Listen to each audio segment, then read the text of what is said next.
Eleanor Whitmore Harrington removed her wedding ring at midnight, not in anger, not in tears, but with the quiet certainty of a woman who had finally heard the truth she had always feared.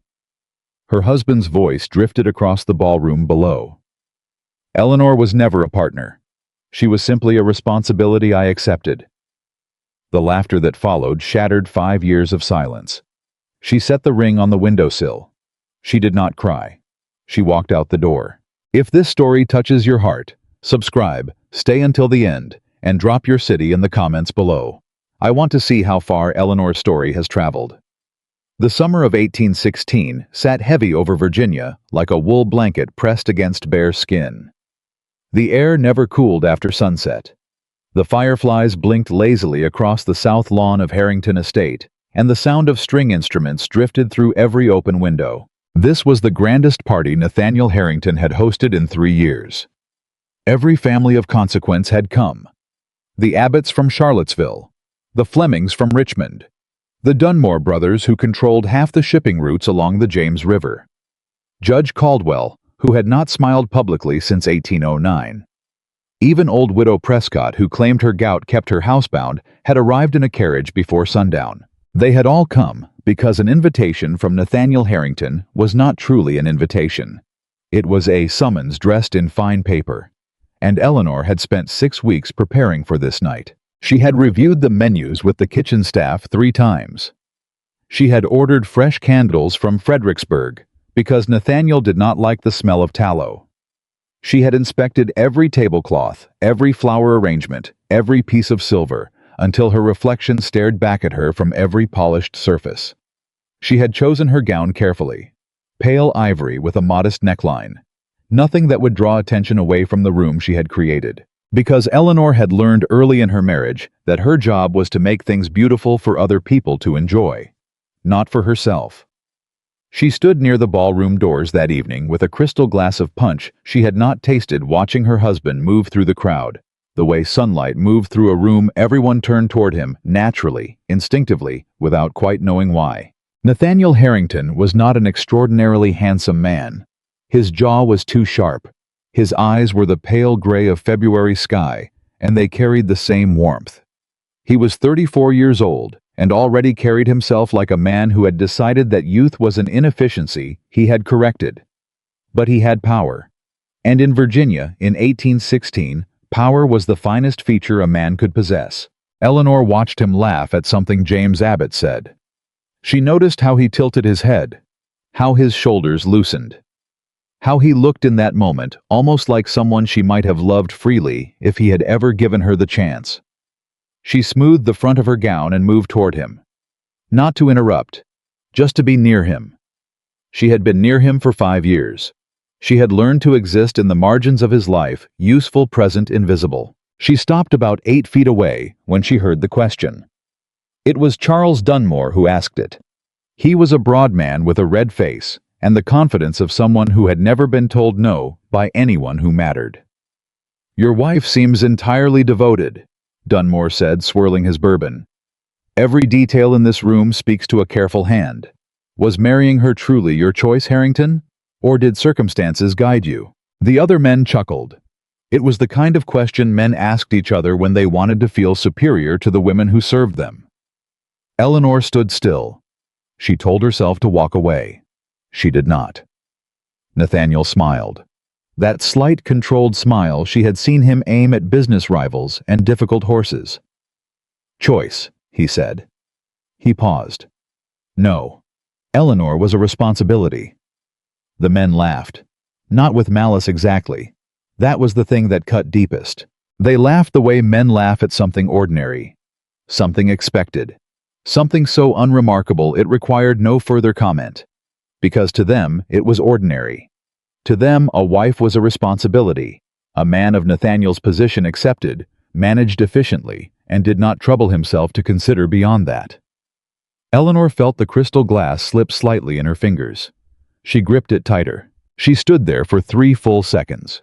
She counted them because her mind needed something to hold, and then she turned and walked toward the hallway. Not quickly, not dramatically.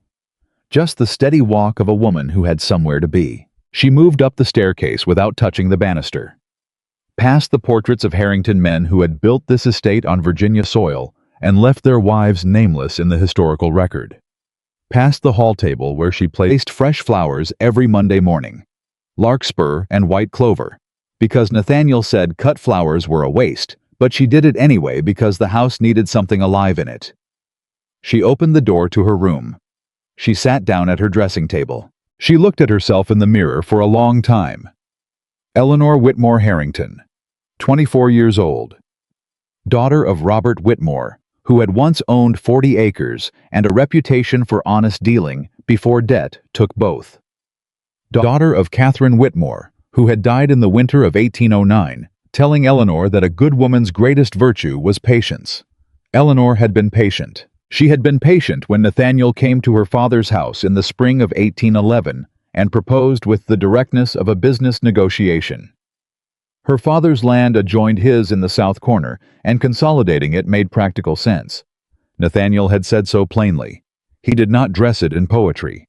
He told her what it was. She had admired that, at the time. She had been patient when Nathaniel forgot her birthday twice in the first year, not out of cruelty, but because it genuinely did not occur to him that such things required acknowledgement.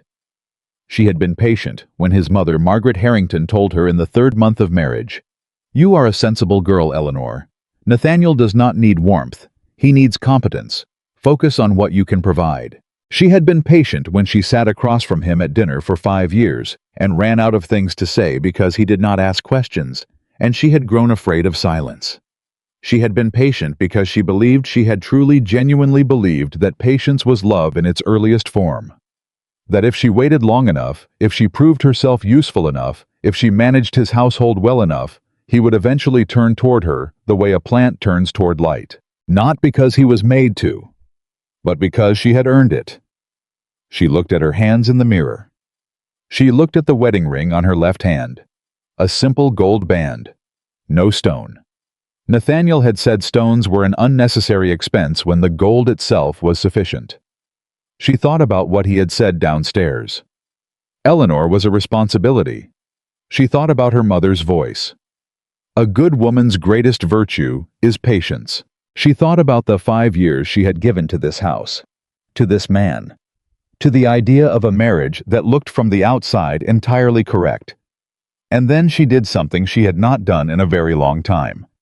She stopped being patient. She reached up and unclasped the necklace Nathaniel had given her on their first anniversary, a pearl pendant that had belonged to his grandmother and that he had presented without a card or any particular ceremony because he considered ceremony excessive. She set it on the dressing table. She removed the wedding ring. She placed it beside the necklace. She looked at her bare left hand, and she whispered something to herself. Not to the room, not to him, not to anyone, to herself. I spent 5 years trying to prove I deserved a place beside him. I forgot I already deserved one. She went to the window. Below, through the warm August night, she could hear the party continuing. She could hear Nathaniel's voice, low and authoritative, holding court among the men he respected. She could hear laughter rising and falling like a tide. No one was looking for her. No one had noticed she was gone. She turned from the window and opened her trunk. She was packed before midnight. She did not take the pearl necklace. She did not take the ivory gown she had worn that evening, or the silver brushes from her dressing table that had been a wedding gift from the Harrington family's Richmond cousins. She took what was hers before she became his wife. 3 dresses she had brought from her father's house. A leather journal she had never filled because she had been waiting for something worth writing about. A small wooden box containing $12 she had saved $1 at a time from the household accounts over 3 years. Not dishonestly, but carefully. The way a woman saves when she understands, somewhere below the level of conscious thought, that she may need an escape. She has not yet admitted to herself she is planning. She took her mother's Bible. She took her father's survey map of Whitmore land, the 40 acres in the county's southern corner, that had never been formally transferred to Nathaniel's name because the debt arrangements had been complicated and the lawyers had left certain matters unresolved. She wrote one note. She left it on the dressing table, leaned against the pearl necklace. I heard you tonight. I do not blame you for telling the truth. I blame myself for waiting so long to believe it. E. She carried her bag down the servants' staircase at the back of the house, past the kitchen where two women were washing dishes and talking quietly. They looked up when Eleanor passed. She met the eyes of Hattie, who had worked in the Harrington kitchen for 11 years, and who had brought Eleanor tea without being asked on more mornings than Eleanor could count. Hattie looked at the bag in Eleanor's hand. She looked at Eleanor's bare left hand. She did not say anything, but she reached into the pocket of her apron and pulled out a small cloth bundle. "Cornbread," she said quietly. "From this morning, still good." Eleanor took it. "Thank you, Hattie." "Yes, ma'am." Eleanor walked out the back door into the summer night. She did not have a horse of her own. The horses at Harrington Estate were Nathaniel's horses, bought with Nathaniel's money, in service of Nathaniel's purposes. She walked.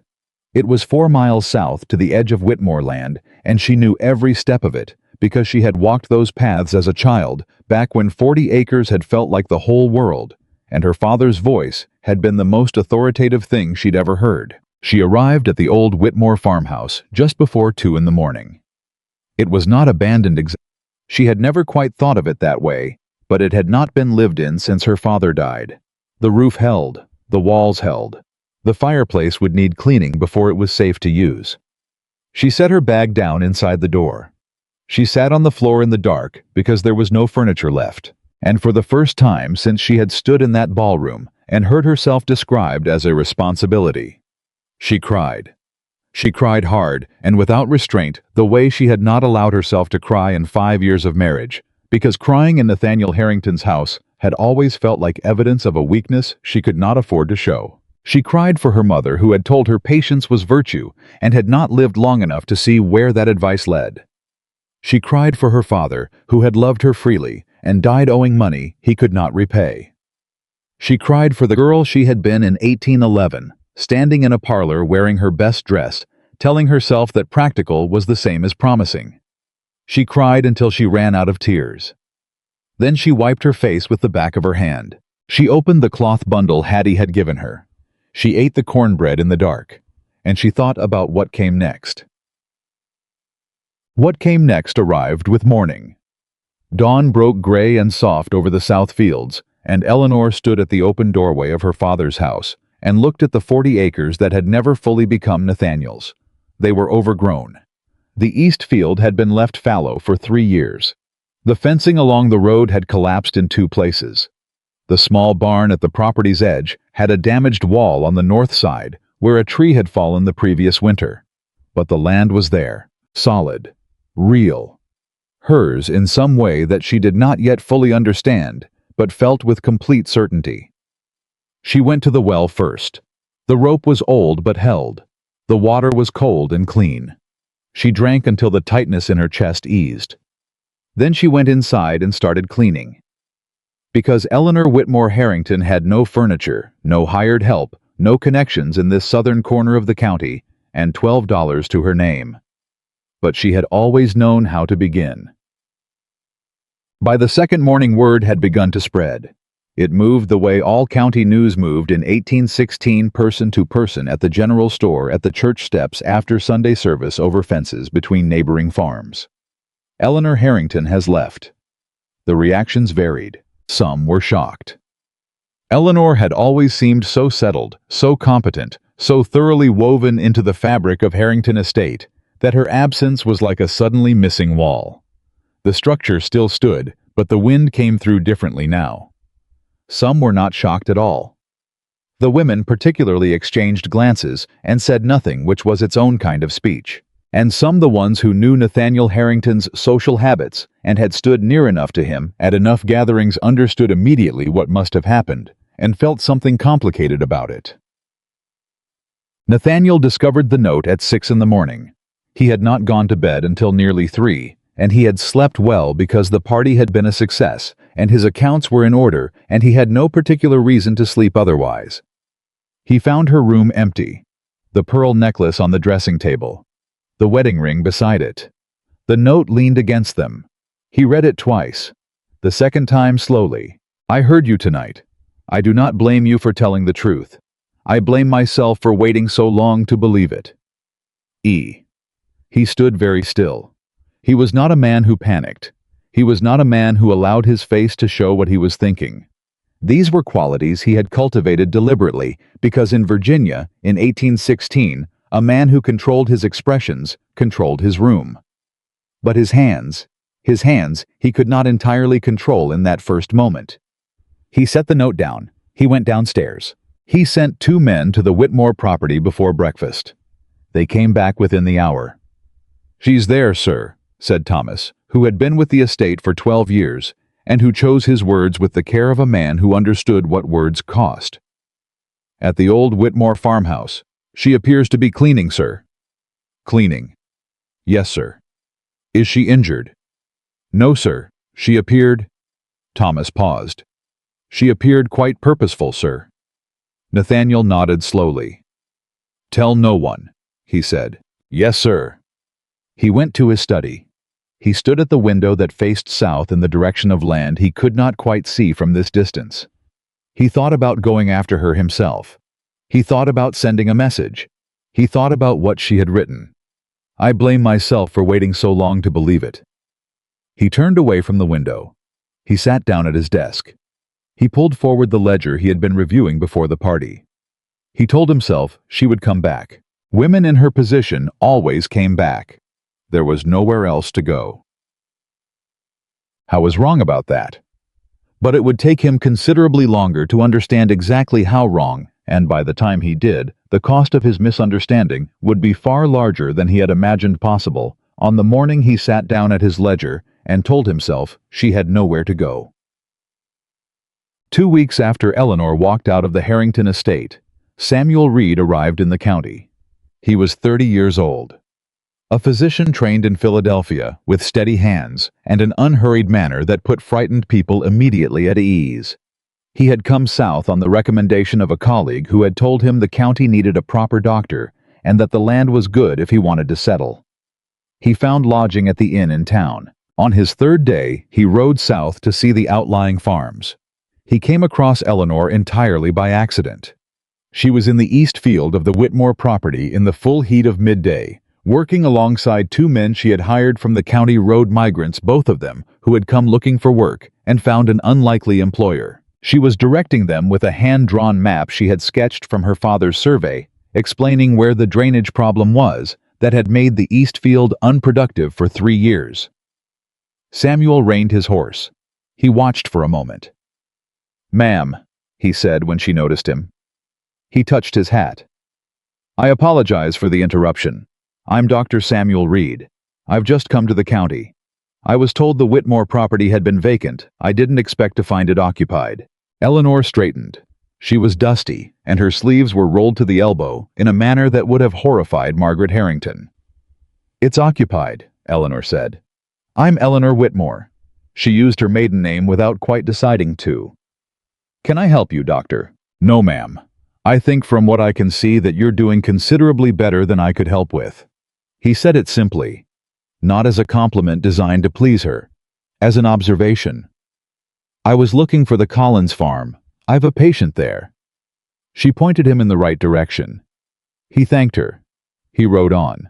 But he slowed his horse once more at the corner of the field and looked back at the woman with the hand-drawn map, directing 2 hired men across 40 overgrown acres, with the composure of someone who had been doing exactly this her entire life.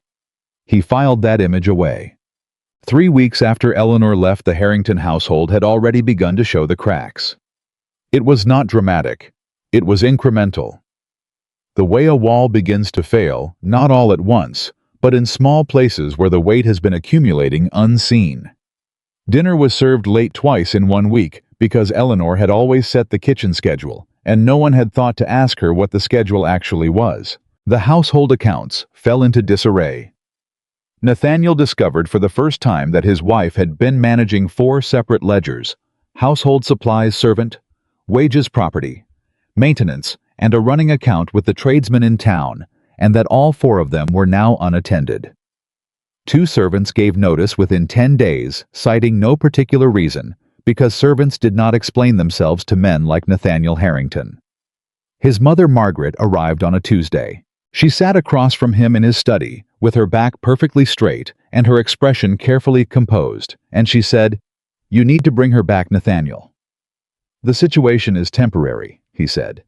"The situation," Margaret said, "is embarrassing. People are talking. A wife does not simply leave. Whatever happened between you?" "Nothing happened." Margaret looked at him. "Nothing," he said again, more quietly this time. She let the silence sit between them for a moment.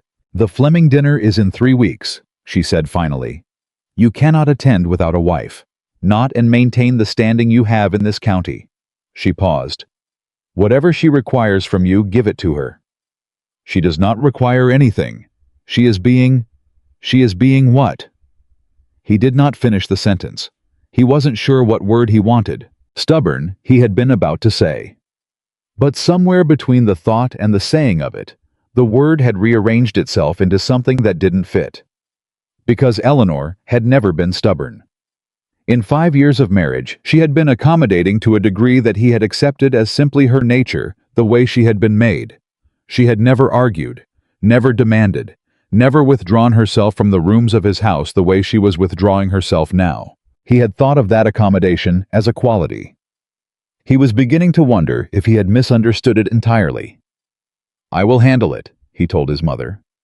Margaret stood. She smoothed her skirts. "Nathaniel." She stopped at the door.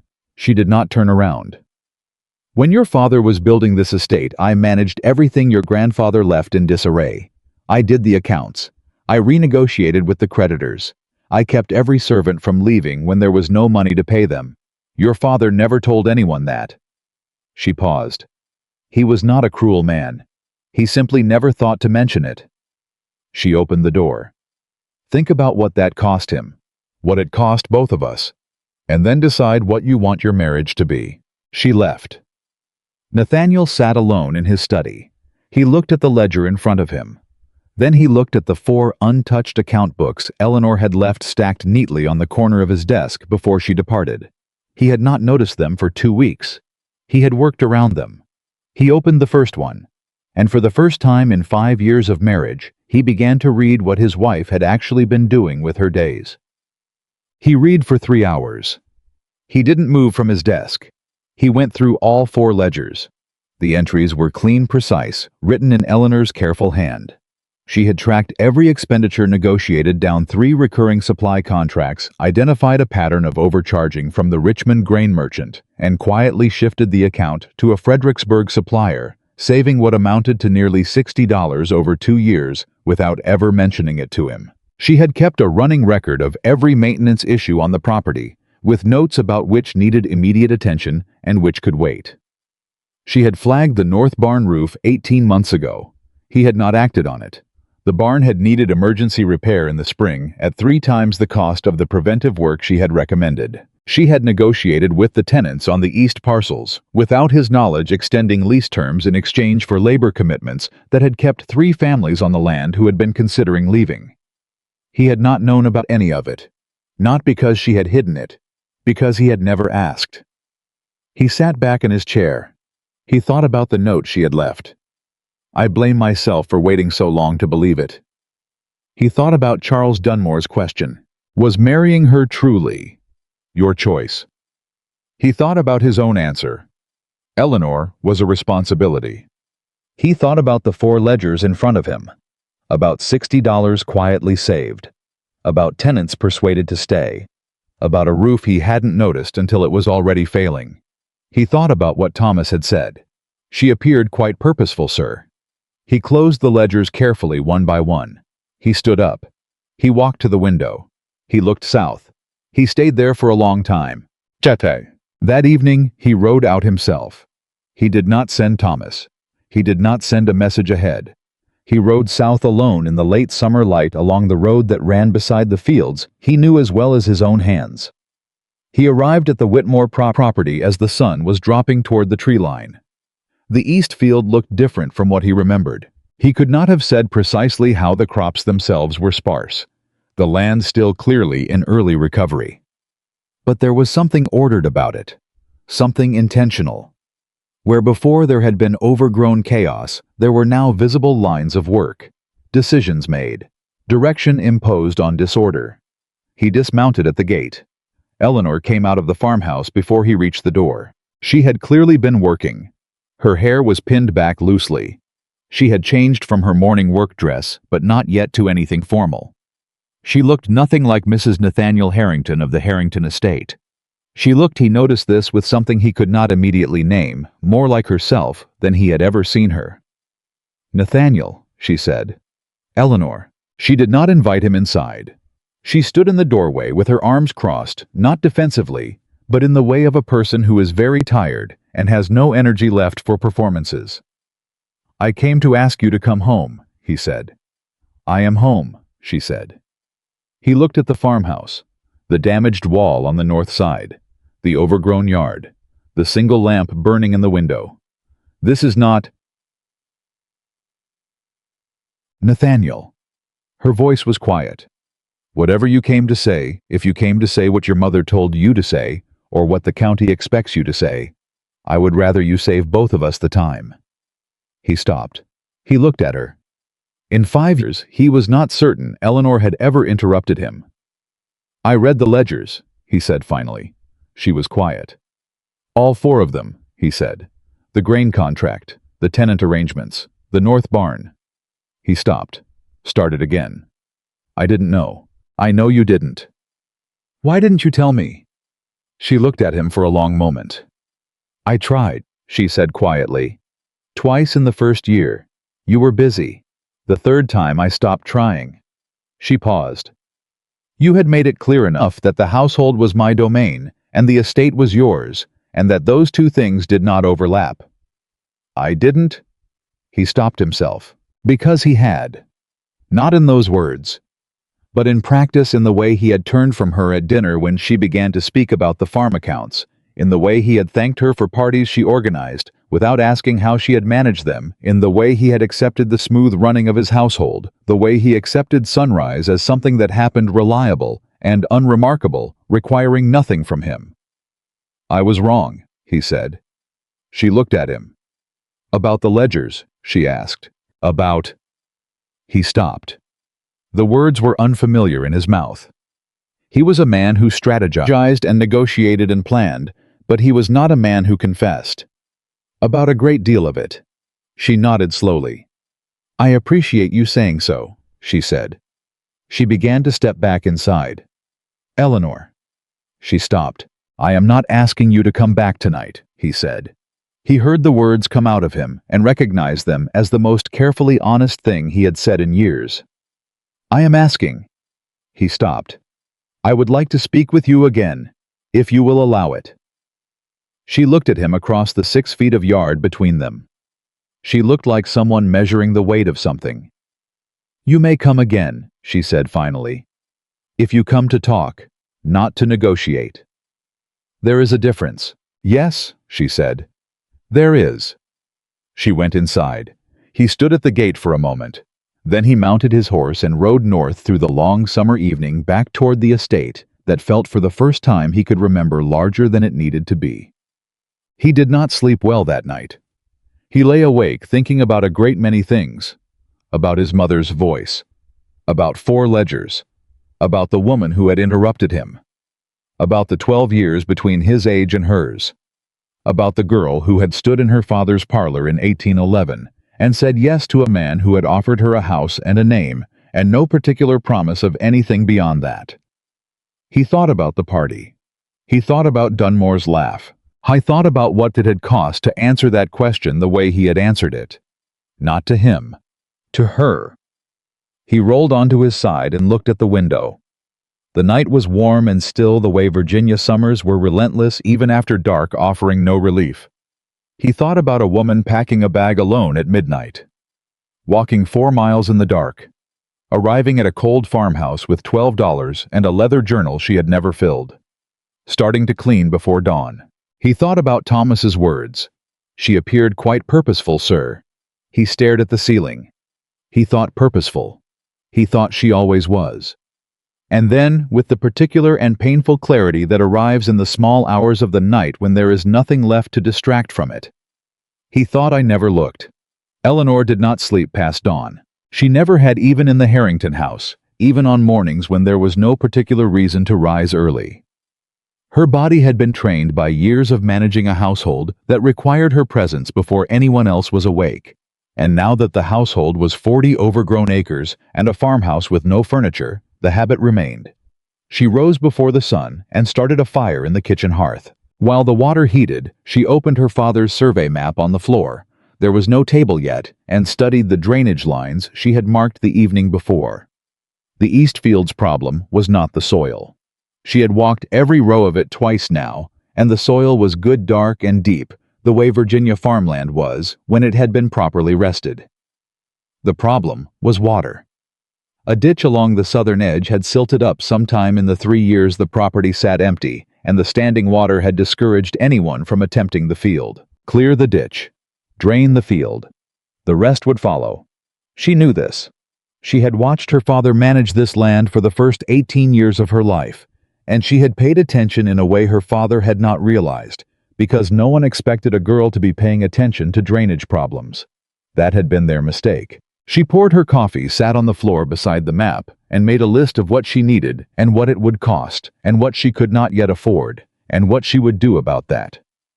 By the time the hired men arrived at sunrise, she was already in the East Field with a shovel. One of them, his name was Caleb, a quiet man of about 40, with hands that spoke to decades of outdoor work, stopped when he saw her. "Ma'am," he said carefully, "we can do that." "I know," Eleanor said, "but I want to understand the work before I direct it. Come show me where you think the silting starts." Caleb exchanged a look with the other man, whose name was Jonah, and who was younger and less careful about showing his surprise. Then Caleb walked into the field and showed her. They worked until noon without stopping. By the end of the 3rd week, Eleanor had established 3 things with enough reliability to call them facts. The first was that the East Field could be made productive before the season ended if the drainage work was completed in the next 10 days. She had walked the property boundary twice more and revised her father's survey notes in the margins with her own observations, and she was confident in this assessment, the way she was confident in very few things, because it was based on evidence she had gathered herself, not on anything someone had told her to believe. The second was that she was not going to starve. She had $12, 2 hired men, a kitchen garden that had gone partially wild, but still yielded enough to eat, and a reputation growing slowly. The way all reputations grow in rural counties, as someone who paid on time and kept her word. The grain merchant in town. A Mr. Fitch had extended her a small line of credit after she came in and showed him the survey, and explained her plan with enough specificity that he could see she understood what she was talking about. He had looked at her across the counter for a long moment after she finished. "You're Mrs. Harrington," he said. It was not quite a question. "I am Eleanor Whitmore," she said. He had given her the credit. The third fact was harder to name, but just as real. It was the feeling that had begun to settle into her chest sometime in the 2nd week, quiet and unfamiliar, like a muscle she had forgotten she had beginning to work again. It felt, she thought, like standing upright. She had not realized how long she had been leaning. It was on a Wednesday morning in the 4th week that Samuel Reed came back. She was in the yard reviewing a list with Caleb when she heard hoofbeats on the road. She looked up, expecting no one in particular, and found the doctor from Philadelphia dismounting at her gate with an unhurried ease that suggested he had nowhere pressing to be. "Dr. Reed," she said. "Miss Whitmore." He touched his hat. "I hope I'm not interrupting. I finished with the Collins family this morning, and I found myself riding past." He paused. "The East Field looks different from last week." "The drainage work is nearly finished," she said. He nodded as though this was exactly what he had expected to hear, and somehow that the simple absence of surprise in his response steadied something in her that she hadn't known was unsteady. "I came to ask," he said, "whether you have plans for the south parcel. I've been riding the county roads for 3 weeks, and I have noticed that there is no physician within 12 miles. I have been thinking about establishing a small practice." He paused. "I would need a structure, something simple. I am not yet in a position to purchase land outright, but I could offer a fair lease arrangement." Eleanor looked at him. She thought about the south parcel, which had a stone building on it, old small but solid that her father had used for storing equipment. "Come look at it," she said. They walked the south parcel. Eleanor showed him the building. Samuel walked through it with the methodical attention of a man assessing a problem rather than a space, and Eleanor found herself watching the way he thought out loud, precisely without either inflating the challenges or dismissing them. "The roof needs work," he said. "Yes. The floor is sound, the walls are solid." He looked at the single south-facing window. "Good light for examination." He looked at her. "What would you require for a lease?" She named a number. He considered it. "That's fair," he said. "I would also ask if you are willing." He paused. "I will need someone who knows the families in this area, who knows their circumstances. A physician treats people as well as conditions, and I am new here." He looked at her steadily. "From what I have observed, you know a great deal about the people on this road and south of it." Eleanor looked at him. "I grew up here," she said. "I know," he said. "I asked about you." He said it plainly without apology or flirtation. "I was told you were Robert Whitmore's daughter, and that Robert Whitmore was the kind of man who remembered every family on his road by name. I was told his daughter took after him." He paused. Was I told correctly? She thought about her father, about the way he had walked his land every Sunday afternoon and stopped to talk at every fence line, and how she had walked beside him, and how she had listened. "Yes," she said. "Then I would like your assistance if you would consider it. I cannot pay much initially, but I can offer medical services to your household and workers in exchange, and I suspect that has some practical value on a working farm." She almost smiled. "It does," she said. "Then we have the beginning of an arrangement," he said. He looked at her not in the way men in Virginia usually looked at women, which was with assessment or dismissal, or the particular benign condescension of those who have decided they already know what they are looking at. He looked at her the way he had looked at the stone building, like someone genuinely interested in what was actually there. "Miss Whitmore," he said, "for what it's worth, what you're doing here is not a small thing. Most people in your position would have found an easier solution." "What easier solution?" she asked. He considered. "Gone back," he said simply. Eleanor looked at the south field. "Going back was never a solution," she said. "It was only postponing one." Samuel Reed nodded. He reached out, and they shook hands on the arrangement, which was not a thing a Virginia gentleman ordinarily did with a woman, and Eleanor appreciated it more than she could easily have explained. Word of the arrangement spread within a week. In a small county, most things did. But the thing that spread faster than the news of Dr. Reed's new practice was the other news, the news that Eleanor Whitmore had extended lease agreements to 2 tenant families who had been on the edge of leaving, that she had hired a 3rd laborer from the county road, and was paying him a fair wage, that Caleb, who had worked 12 farms in 8 years and had the opinions of a man who had seen enough to form them, had told his wife that the Whitmore woman knew what she was doing, and had said so without reservation. People began to appear at her gate, not all at once, but with a regularity that began to feel after 2 weeks like a pattern. Mrs. Holt from the neighboring property came on a Tuesday to ask Eleanor's advice about a disputed fence line, because Eleanor knew the original survey and Mrs. Holt did not. Jim Tanner came on a Thursday to ask whether she would be willing to share the drainage approach she had used on the east field, because his south pasture had the same problem and he had not been able to figure out the cause. A young woman named Ada, 17, the daughter of one of her tenant families, came on a Friday morning and asked very quietly whether Miss Whitmore knew how to read and whether she would be willing to teach her. Eleanor looked at her for a moment. Then she said, "Come Saturday morning. Come hungry, because we will work first and then learn." Ada came on Saturday. She came the following Saturday. She brought her younger brother. Eleanor had not planned to run a school. But the thing about purpose she was discovering was that it did not wait for a plan.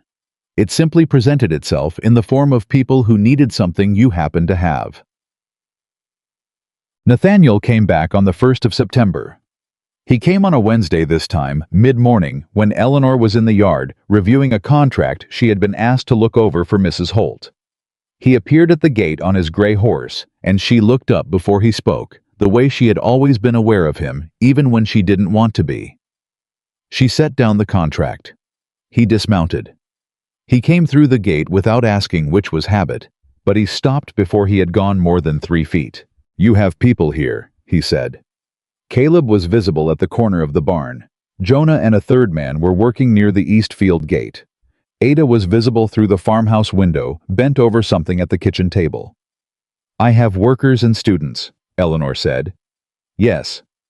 He looked at the farmhouse. He looked at her. "How are you managing the accounts?" he asked. She looked at him. "I'm managing them," she said. "Eleanor, Nathaniel." She said his name the same way she had said it the week before, not harshly, but with a flatness that meant she was not going to perform for him. "If you've come to ask me about accounts, the answer is fine. If you've come to tell me the county is talking, I know.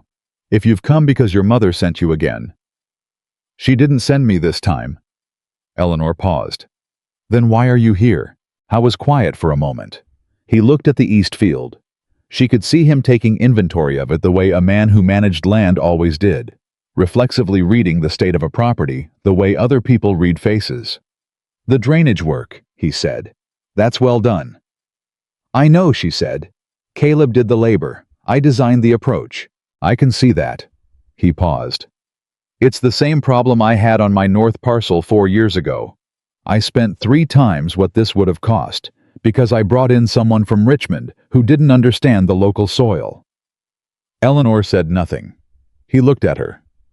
"I should have consulted you," he said. "I lived next door until I was 18, she said. "I knew this land." "I know that now." "You knew it then," she said quietly. "You chose not to use it." He looked at her steadily. She met his eyes. This was new, she realized. Looking at him directly. In 5 years of marriage, she had learned to soften her gaze when it met his to make herself smaller in his line of sight. She was not doing that now. "I came to tell you something," he said. "Not to negotiate, not because of my mother." He stopped. "I spoke with Fitch at the grain store." Eleanor went still. "He told me about the credit arrangement," Nathaniel said. "He told me you came in and presented the survey and the drainage plan, and he said—" He stopped. "He said he'd rarely seen anyone walk in with that level of preparation. He said he wished more of his accounts were managed the way you explained yours would be." Eleanor looked at him. "And," she said, "and I realized," Nathaniel said slowly, "that I had spent 5 years assuming you were managing the household. I never asked what that actually meant. I never—" He stopped. "I never understood what I had." The yard was very quiet. Somewhere behind her, Caleb was moving lumber. Eleanor looked at Nathaniel Harrington, at his pale gray eyes, and his sharp jaw, and the way he stood with his shoulders square, because he did not know how to stand any other way, and she felt something complicated move through her. Not anger exactly, not softness either, something that was closer to grief. "You're describing what was lost," she said, "not what you plan to do differently." He looked at her. "I know," he said. "Then I'll ask you the same thing I asked you last week. Come back when you have something to say that isn't just—" She searched for the word. "Inventory." He flinched. It was small, but she saw it. Good said something in her. Then immediately, "I am becoming someone I don't entirely recognize." "All right," he said quietly. He walked back to his horse. He mounted. He looked back at her once from the road before he rode north. Eleanor picked up Mrs. Holt's contract and went back to reading it. 3 days later, Silas Crawford arrived in the county. Eleanor had never met him personally, but she knew his name the way everyone in the county knew it, with the low-grade wariness of people who understood what he represented without having to be told explicitly. Crawford was 50 years old, heavy-set with the smooth manners of a man who had learned that pleasantness was more effective than aggression when you were separating people from things they valued. He held paper on 6 properties in the county. Notes of debt mostly. Old debts, some of them signed by men who were dead and passed to their widows, and children who sometimes did not realize what they had inherited until Crawford came to call. He had come to call on Eleanor. She was in the farmhouse when Caleb came to the door. Man outside asking for you, ma'am, Caleb said. His voice was careful. Says his name is Crawford. Eleanor set down what she was doing. She took a breath. She went outside. Crawford was standing at the gate. He had not come through it, which was either politeness or strategy, and she suspected strategy. Miss Whitmore, he said, smiling. He had a pleasant face. She did not trust it. I've been hoping to make your acquaintance. I've heard a great deal about what you've been doing here. Impressive for... He stopped himself just in time. For someone working from scratch. Mr. Crawford, she said. What can I do for you? I was hoping you could help me clarify something. He reached into his coat and produced a folded document. Your father, God rest him, signed a promissory note in the spring of 1809 against the South Parcel. Are you familiar with it? Eleanor felt something drop cold through her chest. She kept her face still. Let me see it, she said. He passed it through the gate. She read it. Her father's signature, the date, the amount, the terms. She read it twice. The note matured in 1814, she said. It did, Crawford agreed pleasantly. My father died in 1810. He did. Crawford's expression was sympathetic in the way of a man who has practiced sympathy until it no longer has any connection to the thing it imitates. The debt passed with the estate, to the heirs, which is you, Miss Whitmore. He paused. Or Mrs. Harrington, as I understand it legally. He smiled again. Though I imagine that's a complicated question at the moment. Eleanor looked at him. She thought about the $12 she had. The credit at Fitch's store. The lease payment from Samuel Reed that was due at the end of the month. She thought about the number on the promissory note. She handed it back through the gate. When do you need an answer? She said. I'm not an unreasonable man, Crawford said. Say 30 days. That gives you time to arrange your affairs. He took the note. I would hate to see you lose the South Parcel after all the work you've put in here. But the law is the law. He replaced the note in his coat. He tipped his hat. He left. Eleanor stood at the gate until she could no longer hear his horse on the road. Then she walked to the South Parcel. She stood in front of the stone building where Samuel Reed had begun setting up his practice. Through the window, she could see the shelves he had built along the east wall, the instruments laid out with the same methodical precision he brought to everything. She pressed her hand flat against the stone wall. She stood there for a long time. Then she straightened. She went inside and sat down at the kitchen table with a piece of paper. She wrote down everything she knew. The amount of the debt, the terms, the date, the legal question of whether a married woman's debts, her father's debts, passed to her as heir, fell under her husband's legal obligation or her own. She wrote for an hour. At the end, she had a page full of questions and very few answers. She also had one name at the bottom of the page. Nathaniel. Not because she wanted his help, not because she was ready to return to being anyone's responsibility, but because this debt threatened the South Parcel, and the South Parcel was now Samuel Reed's practice, and Samuel Reed's practice was now the only medical care available within 12 miles, and those 12 miles contained families with children who needed a doctor. She folded the paper. She set it on the table. She looked at it for a long time. She did not go to Nathaniel. She went to Samuel first. She told him that evening because she believed he deserved to know immediately, and because she had come to understand in the weeks since they had shaken hands on the gate that Samuel Reed was the kind of person who handled the truth better than he handled careful management of it. He listened without interrupting. When she finished, he was quiet for a moment. How much is the note? He asked. She told him. He exhaled. I don't have it, he said, not with apology, just plainly. I know, she said. Neither do I. Not yet. Yet, he said. She looked at him. I intend to find a way, she said. He looked at her steadily. I know you do, he said. I have not once since I met you doubted that you would find a way. He paused. What can I do? Keep working, she said. Keep the practice open. The families on this road need it. They need you too, he said. Eleanor looked away. They need the land to be stable, she said. That's all. That is not all, Samuel said quietly. But I will not argue the point tonight. He looked at her. Eleanor.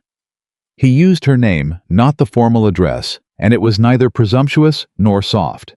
It was simply direct the way he was always direct. You are not alone in this. I want you to know that. She nodded. She left. She walked back to the farmhouse in the last of the evening light. She had not cried since that first night. She did not cry now. She sat down at the kitchen table. She picked up the piece of paper with Nathaniel's name at the bottom. She sat with it for a very long time. Then she picked up a pen. She wrote him a letter. Not asking for rescue, not asking for money, not returning to being a responsibility in anybody's ledger. She wrote him a letter explaining the legal question, the promissory note, the terms, the implications for the South parcel. She wrote it the way she had written everything since leaving the Harrington house, clearly, precisely, without decoration. She asked for one thing: whether he knew the legal standing of an inherited debt when the heir was a married woman who had left her husband's house. Just information, just law, just a question from a woman who was learning piece by piece which battles she needed to fight and which ones she needed to understand before she could fight them at all. She sealed the letter. She would send it in the morning. What she did not know that night was that Silas Crawford had already paid a visit to the Harrington estate that afternoon. He had arrived just after 4. He had been shown into the study.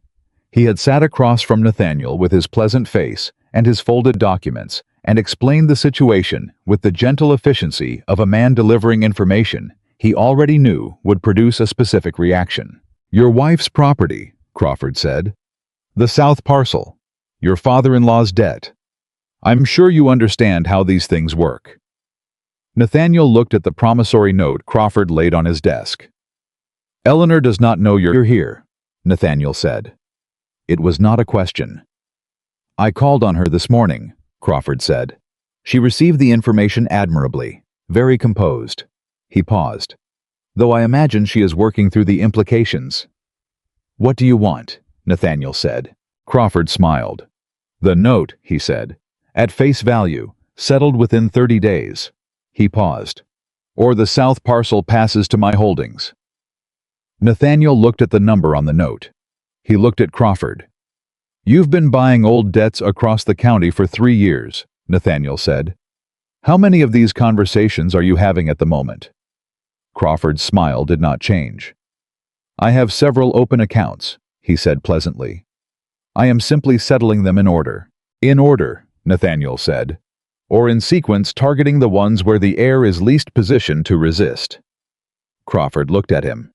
The pleasantness did not leave his face, but something behind it shifted like a piece of furniture moved an inch in a dark room. I am acting entirely within the law, Crawford said. I know, Nathaniel said. That's the interesting thing about you, Crawford. You always do. He stood. I'll be in contact within the week. Crawford left. Nathaniel stood at the window. He thought about the South parcel. He thought about what Eleanor had been building on that property. He thought about Thomas telling him she appeared quite purposeful, and about Fitch telling him she had come in with a level of preparation he had rarely seen, and about the 4 ledgers and $60 quietly saved, and about the tenant families who had stayed because she had asked them to. I thought about a woman who had walked 4 miles in the dark with $12 and a leather journal she had never filled. He thought about Crawford's face. He thought about what it must have felt like to stand at that gate and receive that information alone. He sat down at his desk. He did not reach for his own ledger. He reached for paper. He began to write a letter to his solicitor in Richmond. He wrote for the better part of an hour. When Eleanor's letter arrived the next morning, her careful handwriting, her precise legal question, the notable absence of any request for anything beyond information, he read it once. Then he set it beside the letter he had already written. He thought about the woman who had said to him, "Come back when you have something to say that isn't just inventory." He thought he was beginning slowly to understand what she meant. He picked up his coat. He went to find his horse. He had people to speak to. Not just his solicitor. Not just about the legal question, though, that mattered too. He needed to find out how many properties Crawford was moving against in this county, and who else was receiving visits with promissory notes, and whether there was a pattern to it that could be exposed before it could be completed. Because Eleanor had been right about one thing. This was not just about her South Parcel and Nathaniel Harrington. Whatever else he was, whatever failures he was still in the process of accounting for, had not built what he built in this county by letting a man like Crawford move through it unopposed. He rode hard that morning, and for the first time in 5 years, he was not riding toward his own interests. He was riding toward hers. He just hadn't yet decided how to tell her that. Nathaniel rode into town the morning after Crawford's visit and spent 4 hours with 3 different men. The first was his solicitor, a careful man named Aldous Greer, who had handled Harrington affairs for 11 years and who listened to everything Nathaniel said without expression, and then asked 2 questions that told Nathaniel he had understood everything immediately. "Is your wife aware you're doing this?" Greer asked. "Not yet," Nathaniel said. Greer looked at him over the top of his spectacles. "I would recommend transparency," he said, "given the circumstances." "I'm working toward it," Nathaniel said. Greer's expression suggested he had heard that particular sentence from men in particular situations before and found it only intermittently reliable. But he wrote down what Nathaniel needed and said he would have preliminary answers by Friday. The second man was Judge Caldwell, who received Nathaniel in his private office with the wariness of a man who knew that unexpected visits from Nathaniel Harrington were rarely about nothing. Nathaniel asked him carefully about the legal standing of promissory notes inherited by married women from deceased fathers, whether the debt fell under the husband's legal estate or remained the woman's personal obligation. Caldwell thought for a moment. "That," he said slowly, "is not a clean question." "No," Nathaniel agreed. "It is not. The answer depends on several factors. The timing of the marriage relative to the debt. The terms of any property arrangements at marriage. Whether the woman brought the land as dowry or inherited it separately." He looked at Nathaniel. "This is about the Whitmore property." "It is." Caldwell was quiet. "Crawford came to you." "He came to my wife first," Nathaniel said. The words came out harder than he intended. Caldwell heard it. He looked at Nathaniel with the attention of a man recalibrating something. "I'll look at the relevant statutes," he said. "Give me until Thursday." The third man was Daniel Harper, who ran the county land records office from a 2-room building near the courthouse, and who had the memory of a man who had spent 30 years cataloging other people's property and found it genuinely interesting. Nathaniel asked him how many notes Crawford currently held in the county. Harper leaned back in his chair. 7, he said. "That I know of. There may be others that haven't cleared my office yet." 7, Nathaniel repeated. "Henderson's on Mill Road, the widow Pratt.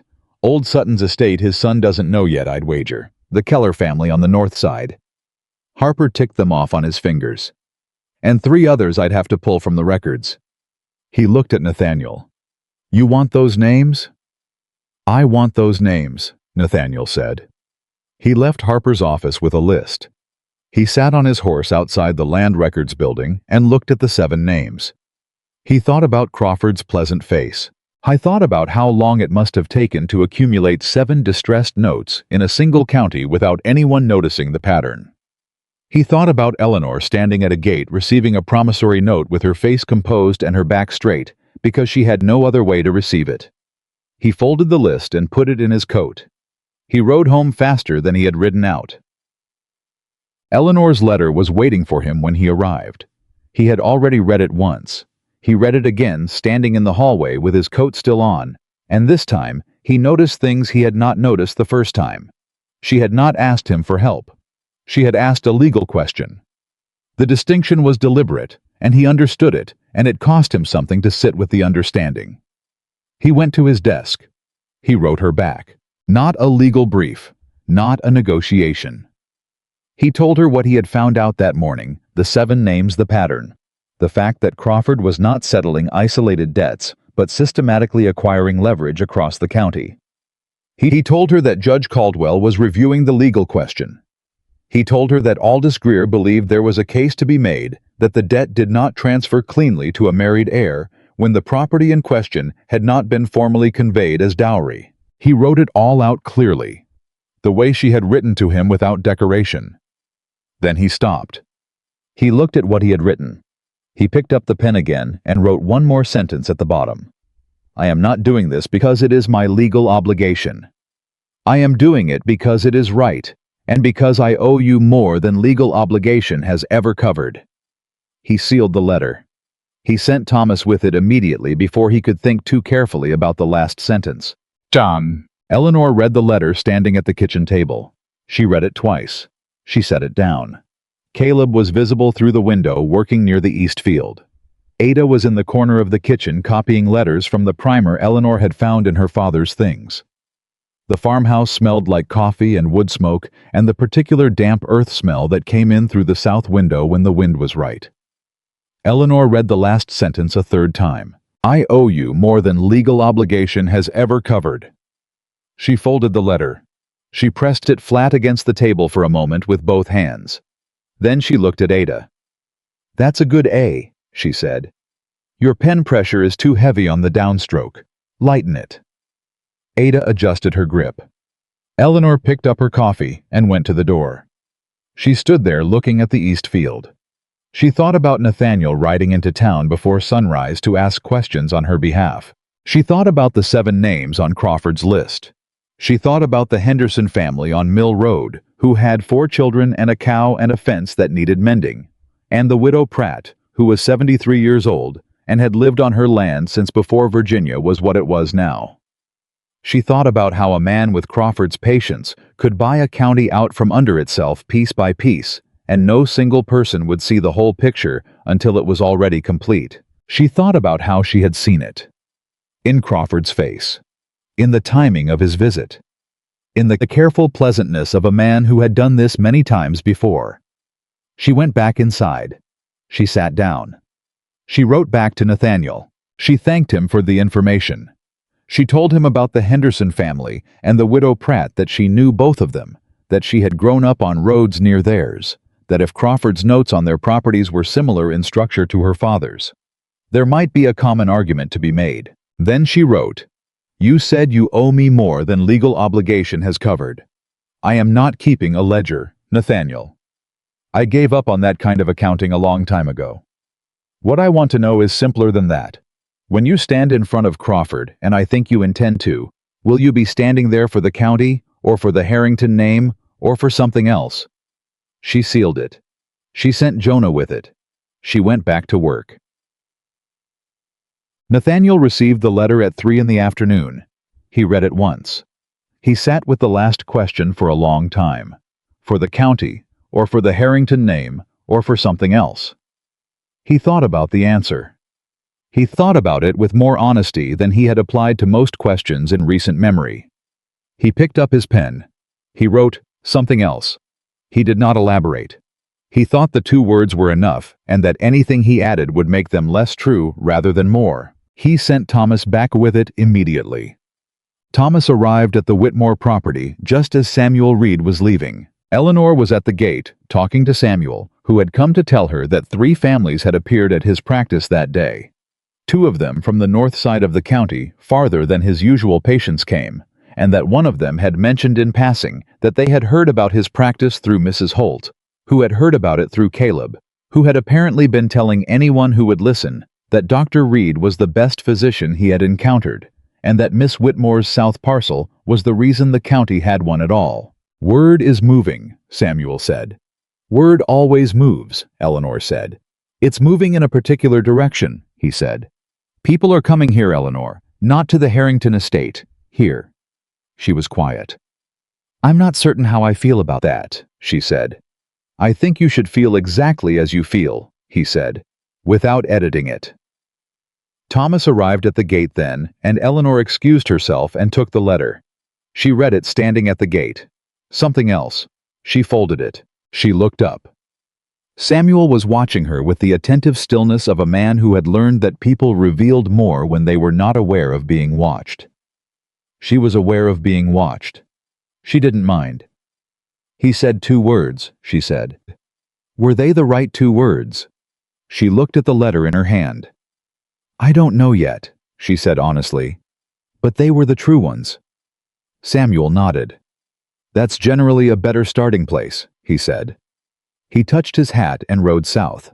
Eleanor stood at the gate. She pressed the folded letter against her palm. She stood there until she heard Ada calling from the farmhouse window, asking whether she should start the fire for supper. Yes, Eleanor called back. She went inside. The county meeting happened 9 days later. It was not formally organized. Things in the county rarely were. It happened the way most consequential things happened in small places. Someone said something to someone else, and that person said it to 3 more, and within a week, there were 14 families gathered in the large room above the grain store with a collective problem and no agreed-upon solution. Nathaniel had arranged it. He would not have said that out loud to most people, but it was true. He had spoken individually to 7 of the families affected by Crawford's notes, and he had spoken to Judge Caldwell, and he had spoken to Greer, and by the time the meeting happened, he had a clearer picture of Crawford's pattern than Crawford likely assumed anyone had assembled. Eleanor came. She had not decided to come until the morning of the meeting, and then she had dressed in her plainest working dress because she was not going as Nathaniel's wife or as the former mistress of the Harrington estate. She was going as Eleanor Whitmore, who had grown up in this county and knew the people in that room by name. She arrived at the grain store to find it already half full. People saw her. There was a specific kind of stillness that moved through the room when she entered, not unwelcoming, but recalibrating. People who had known her as a child, and then known her as Nathaniel Harrington's wife, and were now uncertain which of those things to address. The widow Pratt solved the problem. She was 73 years old, and had no patience for uncertainty. She was sitting in the front row, and she turned around when Eleanor entered, and said loudly enough for half the room to hear, "Eleanor Whitmore, come sit beside me. I haven't seen you since your father's funeral, and I have things to say." Eleanor went and sat beside Mrs. Pratt. The room settled. Nathaniel arrived last. He came in from the back door, and he did not look like a man making an entrance. He looked like a man who had been doing something difficult all morning and was still doing it. He moved to the front without ceremony and looked at the room with the steady assessing gaze that Eleanor had seen him aim at difficult problems throughout their marriage. She watched him. He had not seen her yet. When he did, when his eyes moved across the room and found her in the front row beside Mrs. Pratt, something changed in his face for a moment. Not dramatically. Just a fractional shift, the kind that would mean nothing to most people in the room. It meant something to Eleanor. She looked away. Nathaniel laid out what he knew in plain terms. Crawford had acquired 7 notes in the county over 3 years. The notes had been purchased from the original creditors at discount, and then held until the terms could be pressed against heirs who were in weaker positions than the original debtors had been. The pattern was deliberate. The timing of his visits arriving at multiple properties within the same month was designed to prevent any one family from knowing they were not the only one. The room was very quiet while he talked. "How do you know all this?" asked Jim Tanner. "I started asking questions," Nathaniel said. "3 weeks ago," said someone in the back. "After he visited your wife." Nathaniel looked in the direction of the voice. "Yes," he said. "After he visited my wife." No qualification, no explanation. Eleanor felt something tighten in her chest. "The legal position," Nathaniel continued, "is this. Greer and Judge Caldwell have reviewed the statutes. 3 of the 7 notes, the Whitmore note, the Henderson note, and the note on the widow Pratt's land, have a common defect. The original creditors did not properly record the debt transfer when they sold to Crawford, which means Crawford's claim is legally questionable." He paused. Questionable does not mean defeated. It means contested, and contesting it costs money. "How much money?" Tanner asked. Nathaniel named a number. The room absorbed it. "Who pays for that?" said Mrs. Pratt from the front row. Nathaniel looked at her. "I do," he said. The room got quiet again. "Why?" Mrs. Pratt said. It was a direct question from a 73-year-old woman who had no interest in polite framing, and it landed in the room with a weight that everyone felt. Nathaniel looked at her. Then he looked at Eleanor. He held her gaze. "Because Crawford has been moving through this county for 3 years," he said, "and no one stopped him, and I could have. I had the information. I had the resources. I chose not to look. He paused. I was occupied with my own affairs, and I told myself that other people's circumstances were not my concern. He stopped. I was wrong about that. The room breathed. Eleanor looked at him. He was still looking at her. She looked back directly levelly, and this time she did not look away. Chetan. Crawford heard about the meeting the next morning. He arrived at the Harrington estate before noon without announcing himself, which told Nathaniel something about how rattled he was beneath the pleasantness. Nathaniel received him in the study. "You're overreaching," Crawford said, and the pleasantness was there, but thinner than it had been the way a coat of paint thins when you rub it wrong. "Am I?" Nathaniel said. He was standing. He did not offer Crawford a seat. "These are legal debts, properly acquired. You have no standing to interfere in private financial arrangements between." "3 of the notes have defective transfer documentation," Nathaniel said. "My solicitor has filed for review with Judge Caldwell's office. That is a legal action, Crawford, not interference." He looked at him steadily. "If your documentation is clean, the review will confirm it. If it is not, then we have a different conversation." Crawford's face did not change, but his hands. Nathaniel noticed his hands. His hands moved in a way that had nothing to do with pleasantness. "You are making an enemy," Crawford said. "Over other people's debts. For what purpose?" "Because it is right," Nathaniel said. Crawford looked at him. He looked genuinely confused, which was perhaps the most honest expression Nathaniel had ever seen on his face. "That is not how you have operated," Crawford said. "No," Nathaniel said. "It is not." Crawford left. He did not slam the door. He was too controlled for that.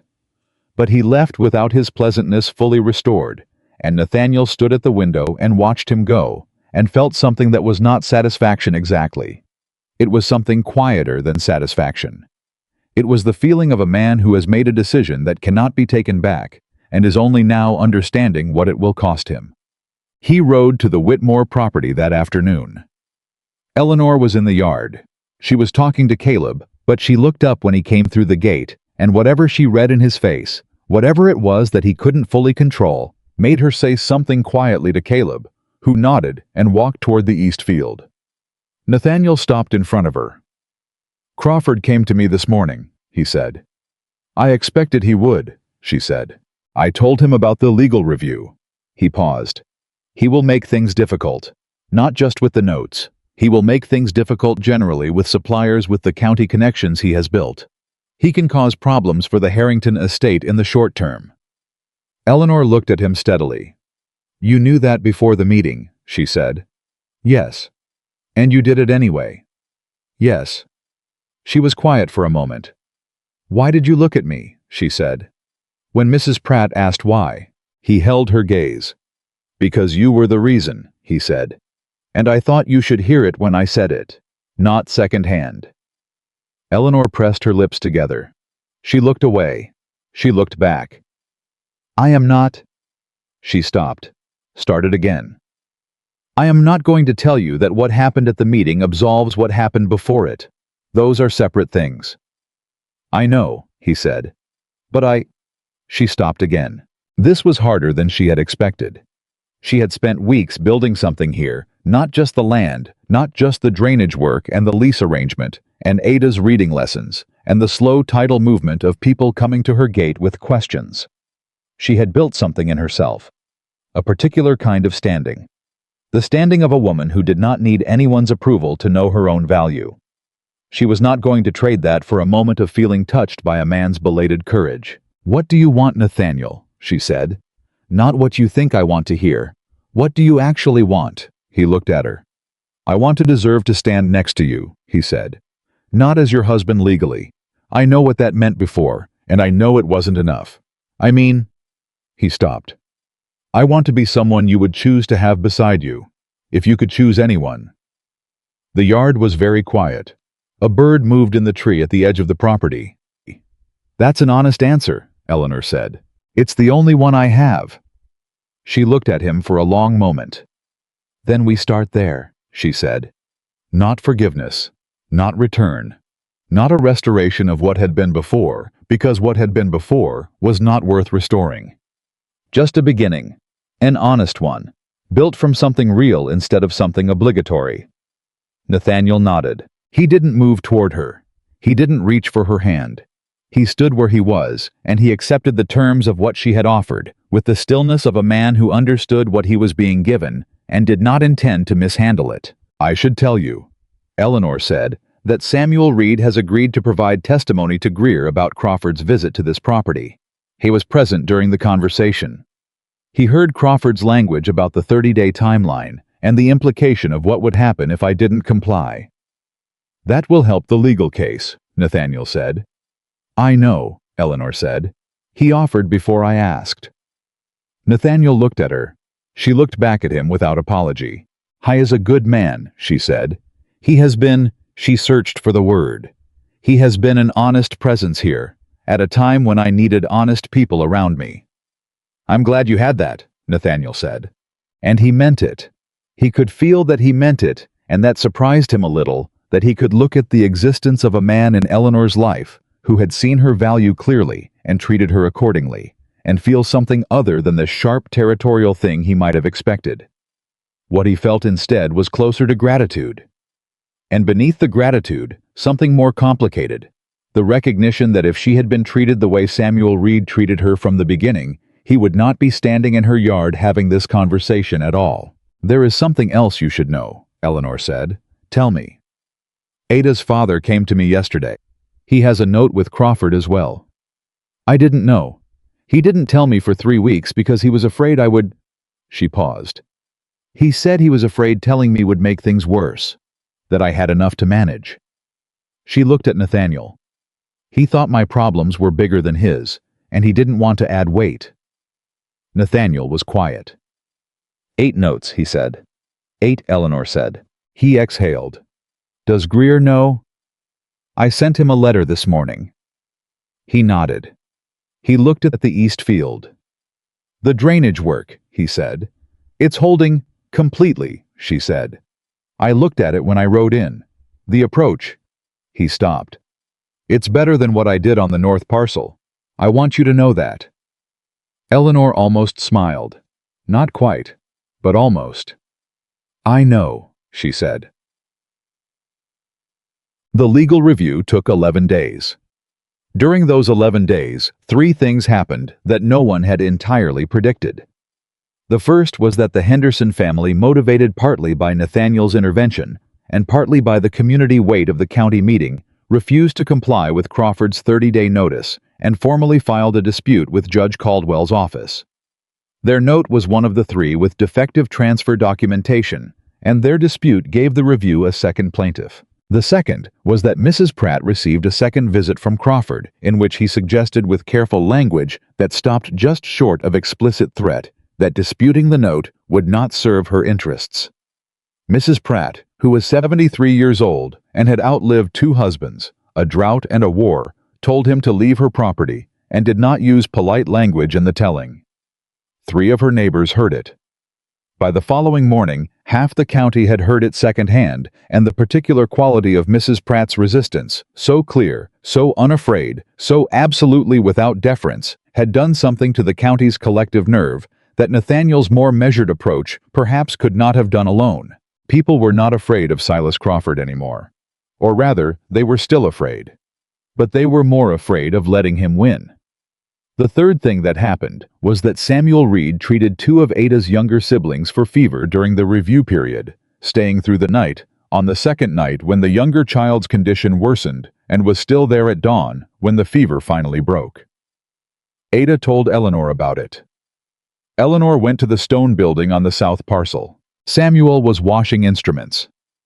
"You didn't sleep," she said. "No," he said. "The child needed watching. You should have sent for me. You were needed here. The Caleb's wife had her own—" He stopped. "Eleanor, I am a physician. Staying through a child's fever is not a sacrifice. It's a Tuesday." She looked at him. "Thank you," she said. "The child is fine," he said. "That's the only thanks that matters." Eleanor looked at him for a moment.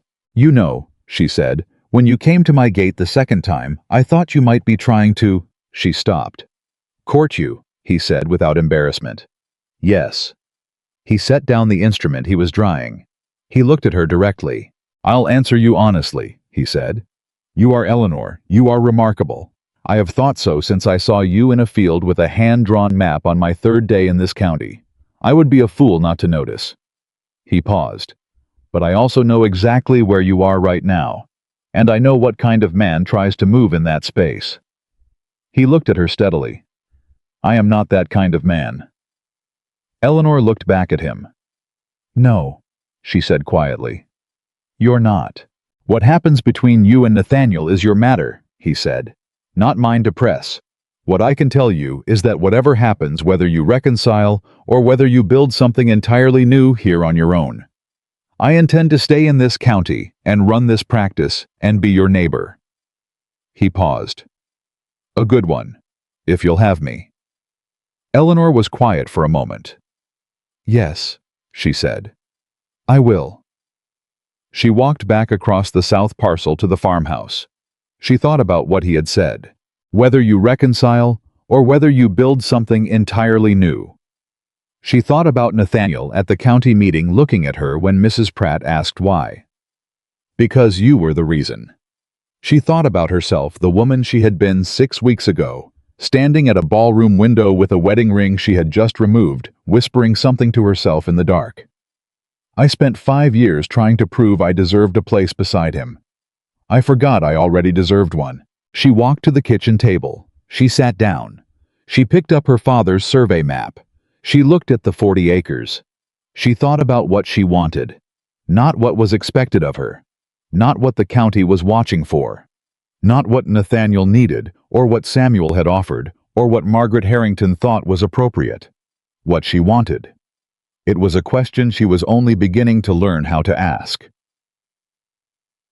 On the 11th day, Judge Caldwell issued his preliminary ruling. The 3 notes, Whitmore, Henderson, and Pratt, had defective documentation. Crawford's claims on those properties were suspended pending full legal review. Crawford had 30 days to produce original documentation from the initial creditors. Nathaniel received the ruling at 9 in the morning. He read it in his study. He sat with it for a moment. Then he asked Thomas to have his horse ready. He rode south. Eleanor was in the east field when he arrived. She saw him at the gate, and she walked toward him directly without hesitation, and he handed her the ruling without speaking. She read it. She read it again. She looked up at him. "He'll produce the documentation," she said, "if he has it." "Greer thinks the original records may have problems of their own," Nathaniel said.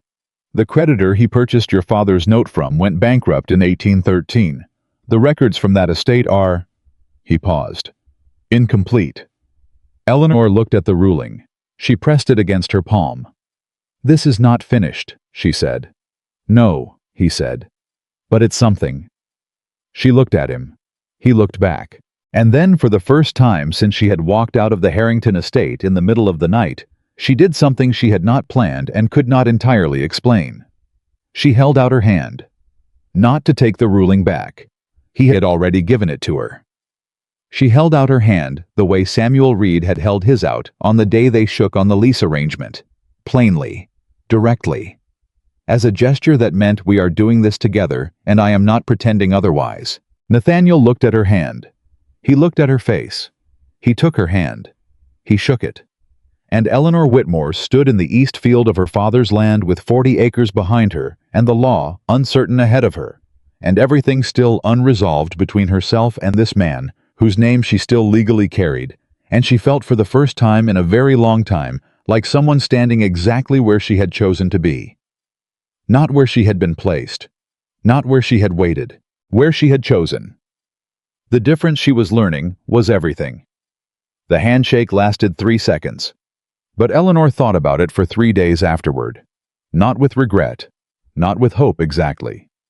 With the careful attention of a woman who had learned at considerable cost that small things told the truth when large things were still being negotiated. He had taken her hand without hesitation. That mattered. She didn't know yet how much, but it mattered. She went back to work. The East field was producing.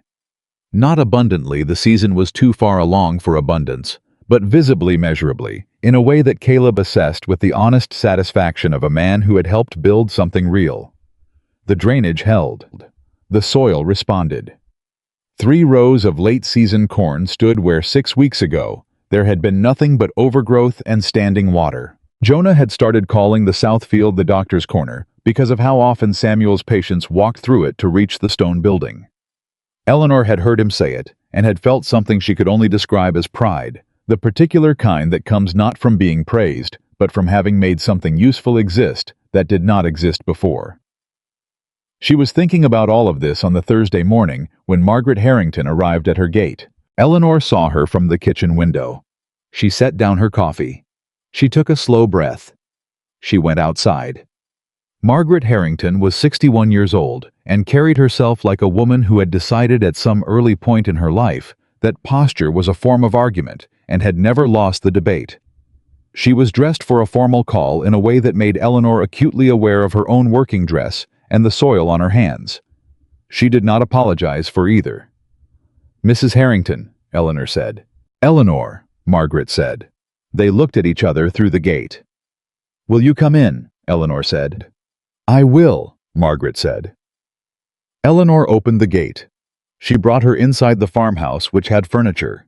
Now a table, 2 chairs, a settle near the hearth, acquired piece by piece over the past weeks, with money she had earned, not inherited, and not borrowed. She poured coffee without asking. Margaret sat. She looked at the room with the comprehensive assessment of a woman who had managed a large household for 40 years. Eleanor watched her do it and did not try to preempt whatever judgment was forming. "The table is sound," Margaret said finally. "I bought it from the Tanner family," Eleanor said. "They were clearing their storage barn." "The chairs are mismatched." "Yes," Eleanor said. "They are." Margaret looked at her. "I did not come to assess your furniture," she said. "I know," Eleanor said. She sat down across from her. "Why did you come?" Margaret wrapped both hands around her coffee cup. It was a gesture Eleanor had never seen from her before, something almost uncertain about it, which on Margaret Harrington's hands was like watching a stone wall develop a crack. "Nathaniel told me what he said at the county meeting," she said. Eleanor waited. "He told me what he said about looking away, about being occupied with his own affairs." Margaret paused. "He also told me what you said to him the first time he came to see you." "Which part?" Eleanor said. "That you weren't keeping a ledger." Margaret's voice was careful. "That you had given up on that kind of accounting." Eleanor looked at her. "I meant it," she said. "I know you did." Margaret set down her cup. She looked at Eleanor directly, which was the one thing about her that had never been anything other than completely honest. "I told him when you left that whatever you required from him, he should give you. I meant it practically. I meant it for the sake of appearances." She stopped. "I was wrong to frame it that way." Eleanor held very still. In 5 years of marriage, Margaret Harrington had never said those 3 words to her. She was not certain Margaret Harrington said them to anyone. "It is not simply that Nathaniel behaved poorly," Margaret continued, as though she were working through something she had rehearsed and was now finding insufficient.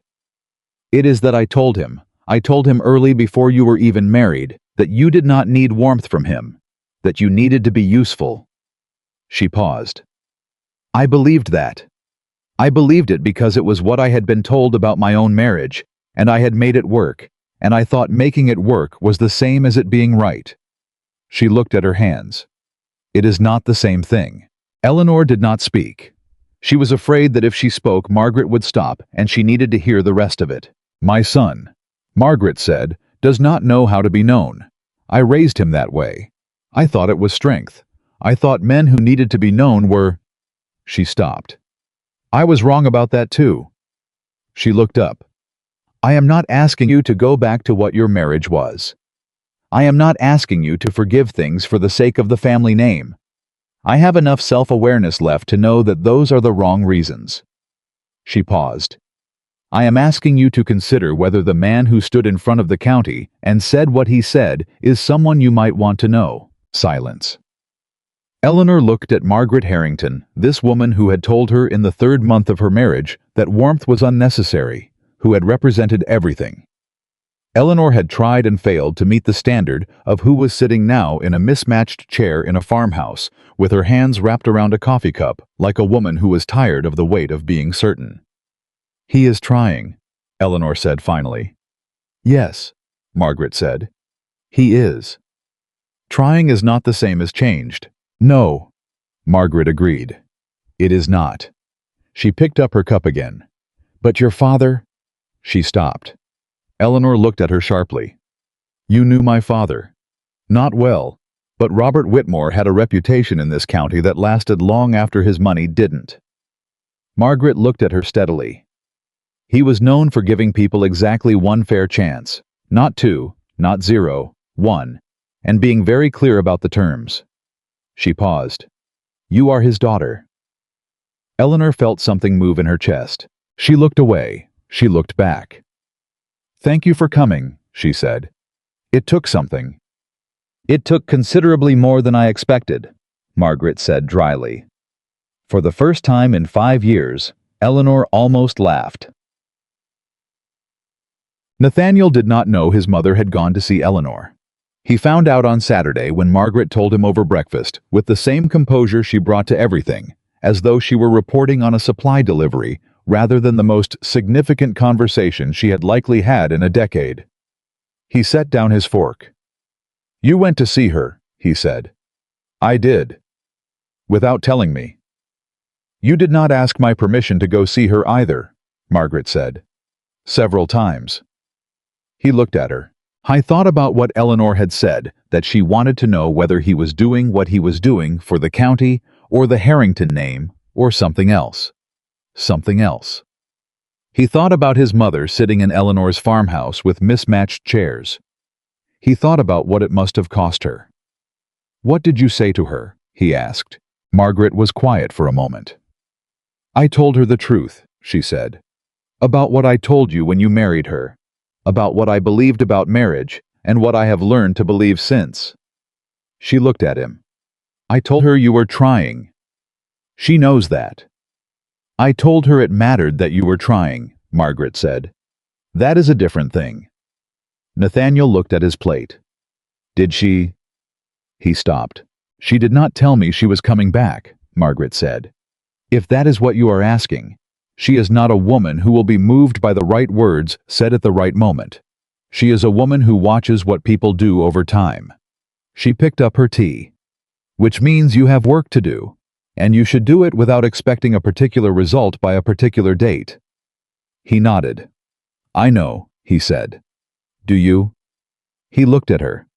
"I am learning to," he said. Margaret considered this. "That," she said, "is more honest than I expected from you." She drank her tea. He picked up his fork. They ate breakfast in a silence that was for the first time in recent memory not uncomfortable. Crawford produced his documentation on the 28th day. Greer reviewed it within 48 hours and sent Nathaniel a letter that was 3 pages long and contained buried in the second page a sentence that Nathaniel read 4 times before he was certain he had understood it correctly. He rode to Greer's office. "Tell me what this means," he said, pointing to the sentence. Greer leaned back. "It means," he said slowly, "that the documentation Crawford produced is authentic. The transfer was properly recorded." He paused. "But the original creditor, the man your father-in-law borrowed from in 1809, was operating under a lending license that had been revoked by the Commonwealth in 1808. Nathaniel went very still. "He lent money illegally," Nathaniel said. "He lent money without a valid license," Greer said carefully, "which makes the original note legally questionable at its source, if the note was unenforceable when it was written." He stopped. "Then Crawford cannot enforce what he purchased from an invalid instrument. Can we prove that?" "The licensing records are in Richmond. I have sent a request." He paused. "It will take 10 days, possibly 2 weeks. Crawford's deadline has passed." "Yes, but he cannot act on the note while the review is active." Greer looked at him steadily.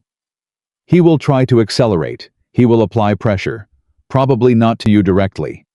He paused. Probably to the more vulnerable properties first. Nathaniel was already standing. Send the request today, he said. Whatever it costs to expedite it. He was out the door before Greer finished nodding. He went directly to Eleanor. He did not send a letter.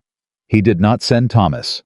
He rode hard and arrived at the Whitmore property at mid-afternoon and found Eleanor in conversation with Ada's father, a quiet man named Thomas Reeves, at the gate.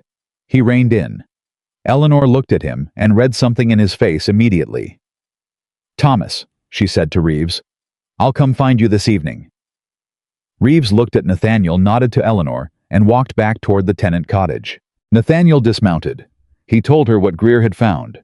He told her all of it quickly and directly because she deserved the complete information and not a managed version of it. Eleanor listened without interrupting. When he finished, she was quiet for a moment.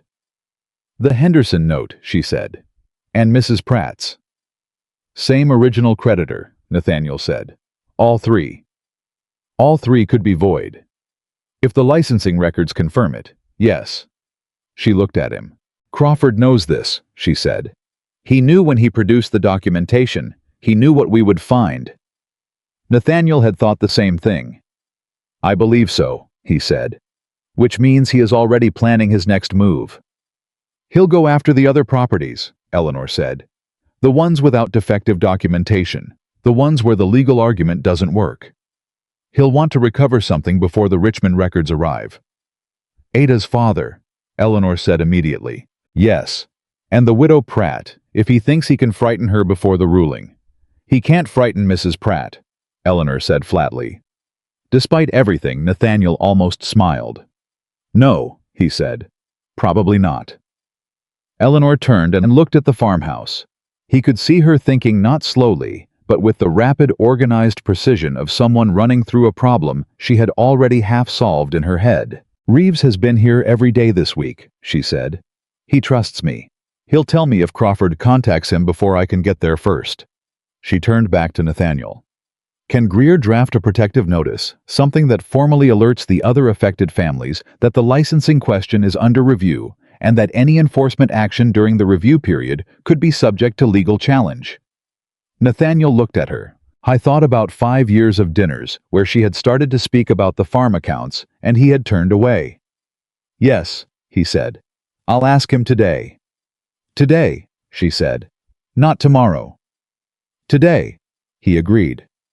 She nodded once.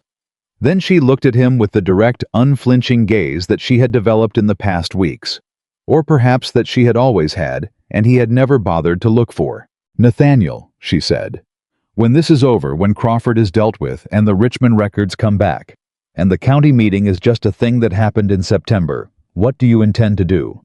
He held her gaze. "Keep going," he said. "What does that mean?" "It means," he said carefully, "that I intend to be someone worthy of the word neighbor, at minimum, whatever else you decide I can be." He stopped. "I'll earn that, if I can. But neighbor first. Someone you trust to be on the right side of a problem." Eleanor looked at him for a long moment. "That is a better answer than the one you gave me at the beginning," she said. "I have been practicing," he said. She almost smiled. It was the closest she had come to smiling at him since the night of the party, and it lasted only a second. But he held on to it, the way a man holds on to a handhold on difficult ground carefully, without gripping too hard. "Go see Greer," she said. He went. Crawford made his move on a Monday. He went to Reeves first at dawn before Eleanor could get there, arriving at the tenant cottage with a revised notice and a manner that had dropped even the surface pleasantness.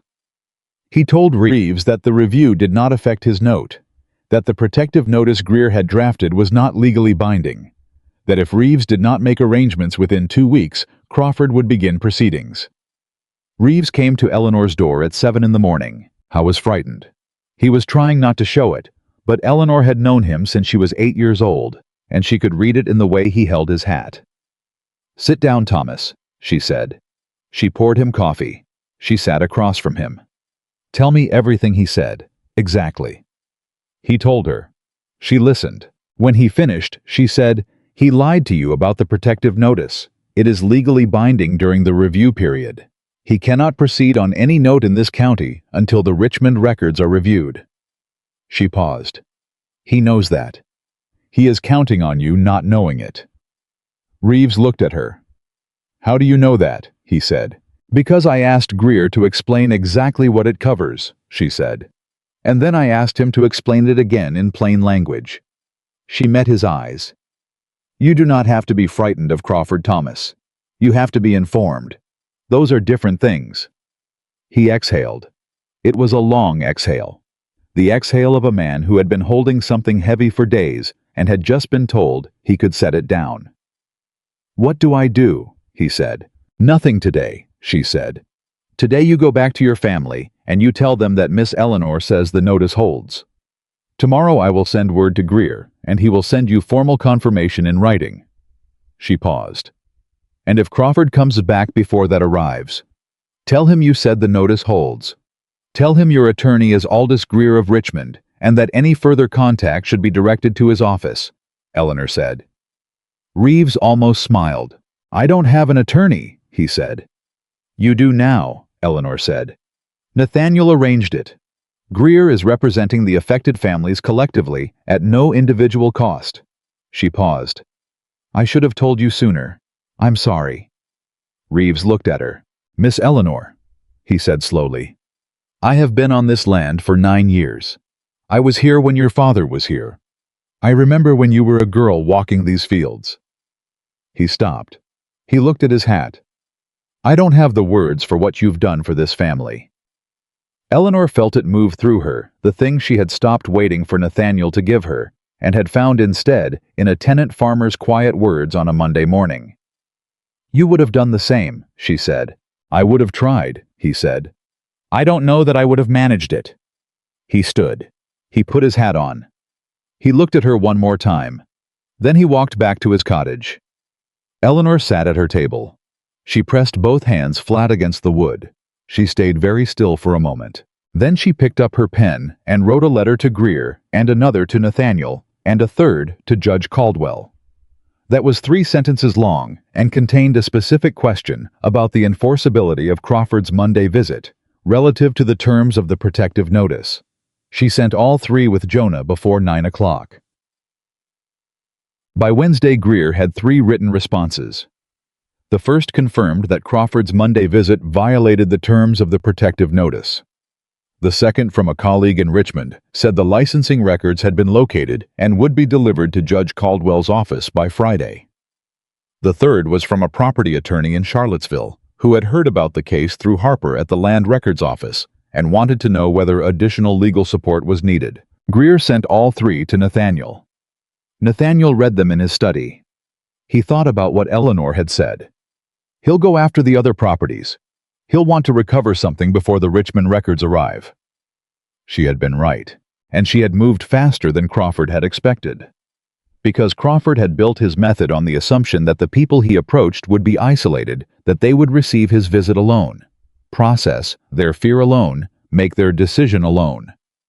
He had not planned for a woman at the center of a county network who knew every family on the road and had spent 6 weeks earning their trust through practical action. He had not planned for Eleanor. Nathaniel felt something he had not expected to feel in this context. Not triumph. Not territorial satisfaction. Something closer to wonder. He picked up his pen. He began writing her a letter. He stopped after 2 sentences. He put down the pen. He had been writing her letters for weeks. Good ones, he thought, honest, careful, without manipulation. But there was something he had been working up to and deflecting from session by session, draft by draft, and he was tired of deflecting. He called for Thomas. He rode south. She was in the farmhouse when he arrived. She came to the door before he knocked because she had heard him on the road. "The Richmond records are coming Friday," he said. "I know. Greer sent me the same letter." He looked at her. "Can I come in?" he said. She stepped back from the door. He came inside. He had been in this farmhouse twice before briefly, and both times in the context of legal urgency. He was aware now, without that urgency, filling the space of how she had transformed it. the mismatched furniture that Margaret had noted. The survey map pinned to the wall with her annotations in the margins. Ada's primer on the corner of the table. A row of dried herbs hanging from the kitchen beam that had belonged to her mother. He recognized them because he had seen the same herbs in the same arrangement in the Harrington house kitchen, and had never once thought to ask where the tradition came from. He had never asked her about her mother. He had never asked about the herbs, or the primer, or the survey map, or any of the 10,000 things that made up the life she had been living quietly in the margins of his. "I want to tell you something," he said. She sat at the table. She folded her hands. She waited. "I have been thinking," he said, "about what it cost you." He stopped. "Not in general terms, specifically. I have been thinking about specific things." He looked at her. "Your mother told you that patience was a woman's greatest virtue." Eleanor went still. "How do you know that?" she said. "I asked my mother what she knew about your family," he said. "She told me what your father said about Catherine Whitmore, that she had believed it completely, and that it had cost her, and that Robert Whitmore had carried the weight of that for the rest of his life." He paused. "And then you came to me already believing the same thing, and He stopped. "I benefited from it. I took the patience you were offering, and I treated it as a baseline rather than a gift." He looked at her directly. "I never once asked whether you were all right. In 5 years, I never once asked."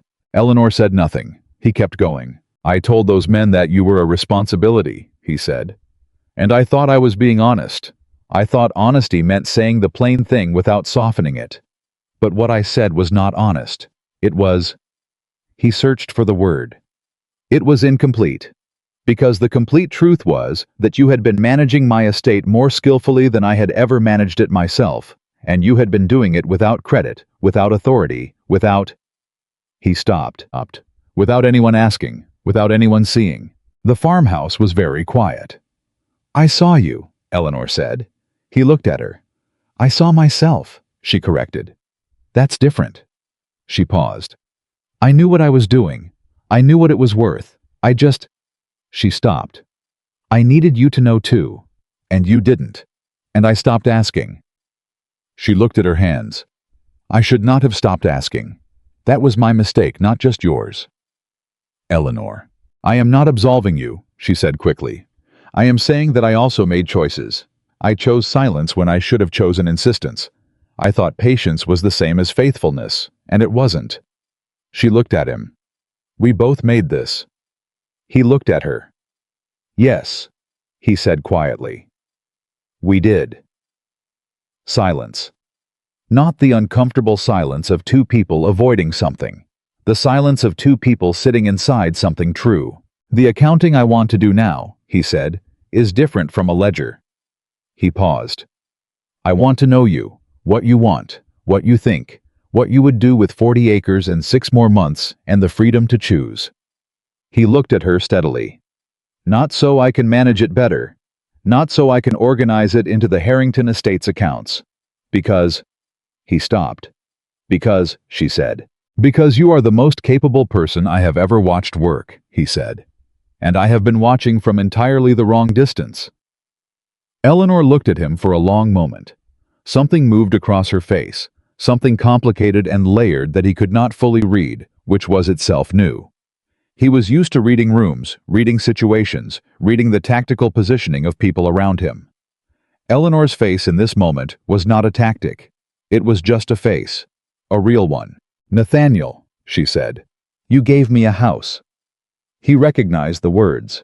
She had said them to him weeks ago in this yard on a different day. "I know," he said. "I needed a home," she said. "I know that too." He paused. "I don't know that I know yet how to give you that. I think it's something I have to learn." He looked at her. "But I am asking to be allowed to learn it, if you will consider it." She looked at him. He waited. She looked at the survey map on the wall. She looked at her hands. She looked back at him. "There are conditions," she said. "Tell me." "I will not give up this property," she said. "Whatever is decided between us. These 40 acres are mine, and the work I have done here is mine, and I will not fold it back into the Harrington estate and watch it become invisible." It stays yours, he said. Completely. Samuel's lease remains, she said. His practice stays. The families I have made arrangements with stay on their terms. None of that changes, he said. And Ada, she said. I am teaching Ada, and her brother, and 2 others now. I am not stopping that. Eleanor. He looked at her steadily. I am not asking you to stop a single thing you have built here. I am asking to be part of it. If there is a place for me. He paused. Not to manage it, not to absorb it. To be... He searched. Adjacent to it, in a way that doesn't diminish it. Eleanor looked at him for a long time. He held her gaze. He didn't push. He had learned in these past weeks that the fastest way to lose ground with Eleanor was to push when she was thinking. She was thinking now with the same focus she brought to the survey map and the drainage problem and Crawford's note, working through it systematically without rushing to a conclusion that felt good before it was actually sound. He respected it enormously. He waited. All right, she said finally. He exhaled. All right, he said. Not returning, she said. Not yet, but... She paused. Come on Sundays. Walk the property with me. Tell me what you see. Listen to what I tell you I see. She looked at him. We will learn whether we can talk to each other. Actually talk. Not negotiate. Not manage. Talk. Sundays, he said. And be honest, she said. When you are wrong. When you don't understand something. When you are whatever you are. Be honest about it. I will, he said. You have been better at that recently, she said. I noticed. He looked at her. Something that had been wound tight for a very long time eased. Not broke, not dissolved, just eased. Sunday then, he said. Sunday, she said. He stood. He put on his coat. He moved toward the door. He stopped. He turned back. Eleanor, he said. The note in your father's Bible. He stopped. She looked at him sharply. How do you know about that? I don't, he said. I assumed. You brought the Bible when you left. You told me in one of your letters that you had been thinking about what your father said about giving people one fair chance. He paused. I assumed that was in there. In his handwriting. Eleanor looked at him for a moment. It is, she said quietly. I think, he said, that your father would have approved of what you have done here. She looked at him. Her eyes were bright, not with tears exactly. With something that was the near neighbor of tears without tipping into them. Go home, Nathaniel, she said. He went. He rode north in the late afternoon light back along the road he knew as well as his own name, and he thought about Sunday. He thought about learning to talk instead of negotiate. He thought about a woman who had walked 4 miles in the dark and started cleaning before dawn. I thought about 40 acres and a drainage ditch and a stone building on the south parcel where children went to learn to read. He thought about what it meant to be adjacent to something without diminishing it. He was going to have to learn that. He knew he was going to have to learn it the way he had learned everything that mattered. Not all at once, not cleanly, but by showing up and paying attention and being willing to be wrong about what he thought he already knew. I thought he could do that. He thought for the first time in a long time that he might actually be worth the effort of trying. He rode home. Behind him in the farmhouse on 40 acres. Eleanor Whitmore picked up her father's Bible. She opened it to the inside cover where her father's handwriting ran across the page in the careful, slightly uneven letters of a man who had taught himself to write as an adult. Give one fair chance. Make the terms clear. Watch what they do with it. She read it. She closed the Bible. She sat with her hands in her lap in the quiet farmhouse with the late September light coming through the south window, and the sound of Caleb moving in the yard, and Ada somewhere in the back of the property calling to her brother. She sat with the decision she had just made. She tested it the way she tested everything now, against evidence, against what she actually knew, against the difference between what felt good and what was sound. She thought about the man who had called her a responsibility. She thought about the man who had ridden to town before sunrise to ask questions on her behalf. She thought about Sundays. She thought, he is not the same man. She thought, neither am I the same woman. She opened her leather journal, the one she had brought the night she left, the one she had never filled because she had been waiting for something worth writing about. She picked up her pen. She wrote the date. September 1876. She wrote one sentence. Today I made a choice, not because I had no other options, but because I had all of them and chose this one. She closed the journal. She went outside to help Caleb with the evening work. The 40 acres held the last of the September light like something worth keeping. The Richmond records arrived on a Friday. Greer sent a writer with them before the courthouse opened, and by 8 in the morning, Nathaniel had read the relevant pages 3 times and understood exactly what they meant. By 9, he was in Judge Caldwell's office. By 10, Caldwell had reviewed the licensing documentation and written 3 words at the bottom of his preliminary assessment. The note fails. All 3 notes. Whitmore Henderson Pratt, written against a lending license the Commonwealth had revoked in 1808. Invalid at origin. Unenforceable by law. Crawford had purchased worthless paper and dressed it in legitimate process and spent 3 years waiting for the right moment to collect.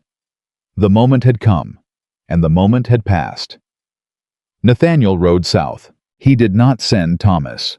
He did not send a letter ahead. He rode himself the same way he had been riding south every Sunday for 6 weeks, because some things you did not deliver through intermediaries. Eleanor was at the gate when he arrived, not waiting for him. She was talking to Mrs. Holt about the fence line question that had been outstanding for a month, and she looked up when she heard him on the road with the attentiveness of a woman who had learned to assess incoming information quickly and without flinching. She read his face before he spoke. "It held," she said. "It held," he said. Mrs. Holt looked between them. Eleanor turned to her. "Martha, I'll come by Tuesday, and we'll walk the line together. I know where the original survey marker is." Mrs. Holt nodded, looked at Nathaniel once with the frank assessment of a woman who had formed her opinion of him over several months of county observation, and was not entirely finished with it, and walked back toward her property. Eleanor opened the gate. Nathaniel dismounted. He handed her the document. Caldwell's preliminary ruling with those 3 words at the bottom in the judge's careful hand. She read it. She did not make a sound. She read it again. Then she looked up, and he saw something on her face that she did not try to manage or moderate, a raw, unguarded relief that lasted only a few seconds before she composed herself, but that he saw completely, and that he intended to remember for the rest of his life as the truest thing he had ever witnessed. "The Henderson family," she said. "Caldwell is sending notification this morning." Mrs. Pratt. "Hers went first. She is apparently the only person in this county Caldwell is slightly afraid of." Eleanor looked at the document again. "Ada's father," she said. "His note was different." "Greer is reviewing it today," Nathaniel said. "His creditor was the same man. Different instrument, but if the license issue applies to all notes written during that period, it will apply," Eleanor said with certainty. He looked at her. "I think so too," he said. She handed the document back to him. She turned and looked at her property, the east field, the stone building on the south parcel, the farmhouse with its smoke from the kitchen hearth, and Ada visible through the window at the table. "Crawford will leave the county," she said. "Probably," Nathaniel said.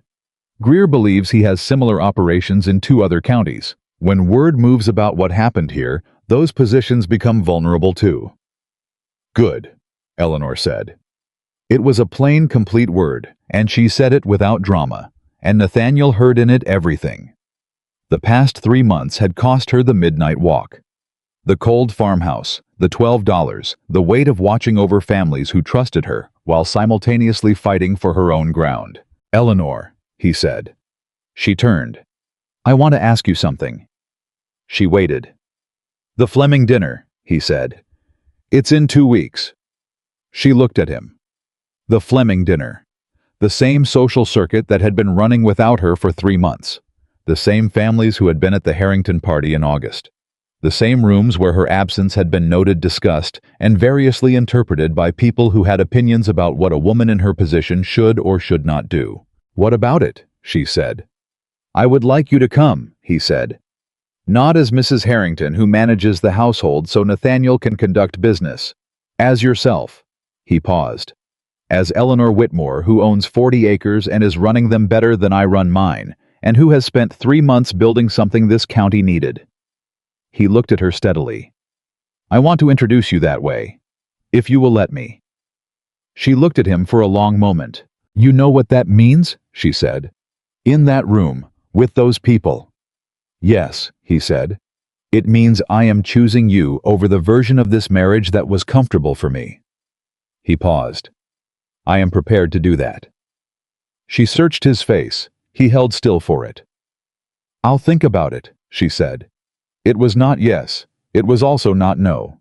He nodded. He went home. She thought about it for 4 days. She thought about it while she walked the drainage lines with Caleb on Saturday, and while she taught Ada and her brother on Sunday morning, and while she sat with Reeves on Monday afternoon going over the lease renewal terms for the following year.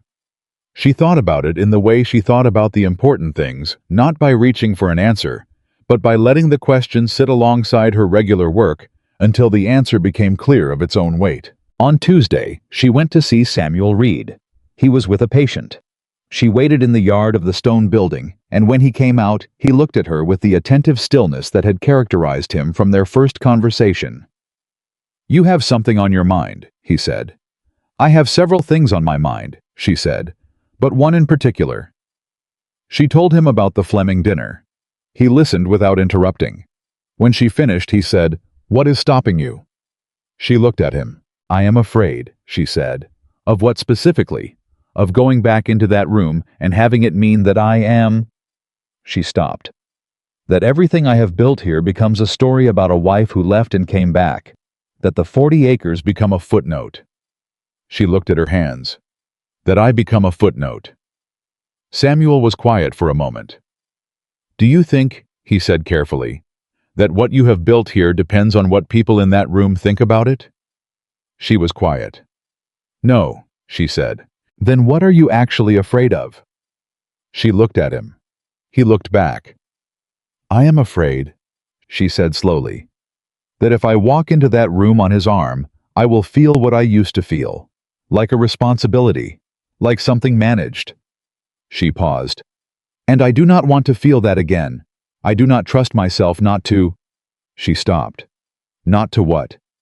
Not to disappear again, she said. Into the margin of someone else's life. Samuel nodded. That, he said, is the right fear to have. He paused. And also the wrong reason to stay home. She looked at him. You are not the woman who disappeared, he said plainly. You have not been her for 3 months. That woman did not know what her drainage problem was. She did not know how to read a promissory note. She did not shake hands at a gate and build a practice and teach children to read and organize a county against a man like Crawford. He met her eyes. You are not going to walk into the Fleming house and disappear.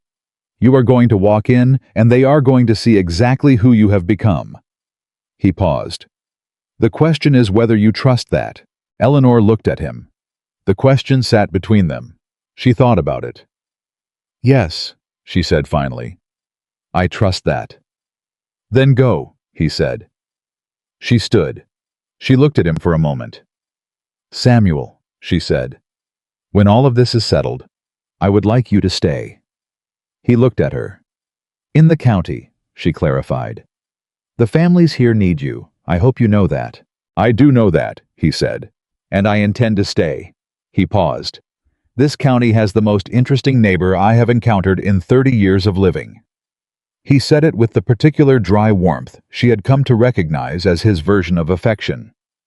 It would be foolish to leave. Eleanor smiled, a real one, full and unguarded. She had been smiling more lately. She had noticed. Thank you, she said. Go to the dinner, he said. Tell me how it goes. She went. She wrote Nathaniel a letter that evening. 3 sentences. I will come to the Fleming dinner. On one condition, you introduce me as you said you would. Not as your wife. As Eleanor Whitmore. The rest will follow from that. She sent it with Jonah at first light. Nathaniel's reply came by noon. One sentence. As Eleanor Whitmore. I give you my word. The 2 weeks between that exchange and the Fleming dinner were the most ordinary 2 weeks Eleanor had experienced in months. Ordinary in the way that things become ordinary when the crisis has passed and what remains is just the work, the good solid daily work of maintaining something you have built with your own hands. The East Field finished its first harvest, small but real. Caleb stood at the edge of it on the last evening of gathering and said without particular ceremony, "Next year this field will produce full." Eleanor stood beside him and looked at what the two of them and Jonah and Thomas Reeves's eldest son had pulled from soil that had been standing water 4 months ago, and she felt the particular satisfaction of work that was finished and that had been worth doing. Ada could read a full page now without stopping. Her brother was slower, but more determined, and Eleanor had learned that determination was the more useful quality of the two in the long run, because speed without it produced nothing. Nathaniel came on Sundays. He came and walked the property with her, the way she had asked not to manage it, not to assess it against Harrington standards, but to learn it. He asked questions. Good ones. The kind that came from paying attention rather than from having already decided what he thought. He was wrong about things, and he said so when he was. He had opinions and stated them directly, which Eleanor found easier to work with than deference would have been, because she could push back against an opinion in a way she couldn't push back against someone trying to please her. They talked. Actually talked. About the property. About Reeves and Ada and the children who came on Saturdays.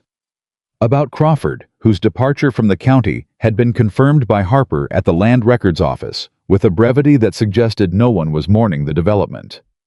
About Margaret, who had come back for tea on a Wednesday, and had spent an hour in the farmhouse, and had on leaving told Eleanor that the mismatched chairs were growing on her. About what marriage could be when it was not an obligation. About what it was not. About what they were still figuring out. On the third Sunday, Nathaniel sat at the kitchen table, while Eleanor made coffee and said without looking up from the survey map he was reading, "I want to ask you something I should have asked a long time ago." "Ask," she said. "What do you want?" he said. "Not for the property, not for the county, for yourself. What would make your life, what would make a day feel—" He stopped. "Worthwhile. To you. Not to anyone else." Eleanor turned from the hearth and looked at him.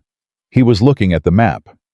He had set it to the map, which she understood it was easier to ask the difficult questions without full eye contact.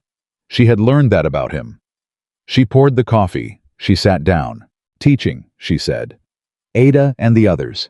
That matters to me in a way I didn't have a word for until I started doing it." She paused. "The land. Working it myself. Not delegating and overseeing, but actually—" She touched her hands together. "Actually working." "What else?" he said. "Being listened to," she said. "When I speak. Not managed, not redirected. Listened to." He looked up from the map. "I am listening," he said. "I know," she said. "You have been. These past weeks." She paused. "It is different from what it was." "Yes," he said. "It is." They sat with that for a moment. "What do you want?" she said. He looked slightly surprised, as though the reversal of the question had not occurred to him that it would come. "I want—" He stopped. "I want to deserve what I have built. The estate, the land, the position in this county." He paused. "I spent a long time believing that building it was the same as deserving it. I understand now that those are different." He looked at her. "And I want Eleanor. I want the chance to know you. The actual you, not the version of you that waited for me to look." He paused. "The version sitting here." She looked at him. She thought, "He is learning." She thought, "So am I." "Then we keep going," she said. "We keep going," he agreed. The Fleming dinner was on a Thursday evening in late October. Eleanor dressed in her own room in the farmhouse, in a gown that was not the pale ivory she had worn in August. That gown she had left behind, but a deep blue that had been her mother's, and that Eleanor had altered to fit, and had not worn in years because Nathaniel had never commented on color, and she had gradually stopped choosing it. She put it on. She looked at herself in the small mirror above the dresser. She looked, she thought, like someone who had made a decision. Nathaniel arrived at 6. He came to the door of the farmhouse and knocked. Actually knocked. Waited to be admitted, which was not what he would have done in August, and which told her something about how much had shifted in him, and when she opened the door, he looked at her and did not say what she expected him to say. He did not say, "You look beautiful," which was what men said when they were trying to perform appreciation rather than feel it. He said, "Blue." She said, "My mother's." He said, "It suits you. It always suited you. I should have told you that before." She picked up her shawl. "You're telling me now," she said. They rode to the Fleming house in Nathaniel's carriage, which was the practical choice for the distance, and which also meant sitting across from each other for 40 minutes, with the November dark outside the windows, and the rattle of the road between them, and nothing in particular requiring conversation. They talked anyway, about a property issue. Nathaniel had been puzzling over on his north parcel. Eleanor had an opinion about it, a strong one based on what she had learned about the local soil conditions, and she stated it, and he listened, and they argued about it productively for 20 minutes, and by the time the Fleming house lights appeared ahead of them, they had arrived at something that was better than either of their starting positions. "You were right about the drainage angle," Nathaniel said. "You were right about the labor cost," Eleanor said. "I was underestimating it." "You rarely underestimate things," he said. "I underestimate labor costs because I tend to do the work myself and forget that not everyone will," she said. He looked at her. "You are going to have to stop doing that eventually," he said. "Doing what? Everything yourself." "I am building something," she said. "You do things yourself when you are building." "And when it's built?" She looked at him. "Then I'll hire more people," she said, "and teach them, and build something else." He looked at her for a moment. And then, for the first time since August, for the first time in longer than she could cleanly remember, he smiled at her. Not the controlled slight smile he used in business. A real one. The kind she had glimpsed across the ballroom on the night everything broke. The carriage stopped. They were there. The Fleming house was full. The same county families. Some of the same Richmond visitors. The same candlelight and the same sound of voices arranged in careful social formations, and the same quality of attention that moved through a room when someone interesting entered. Eleanor walked in on Nathaniel's arm. She felt the attention. She did not flinch from it. She had spent 3 months walking into difficult situations and standing in them until she understood them.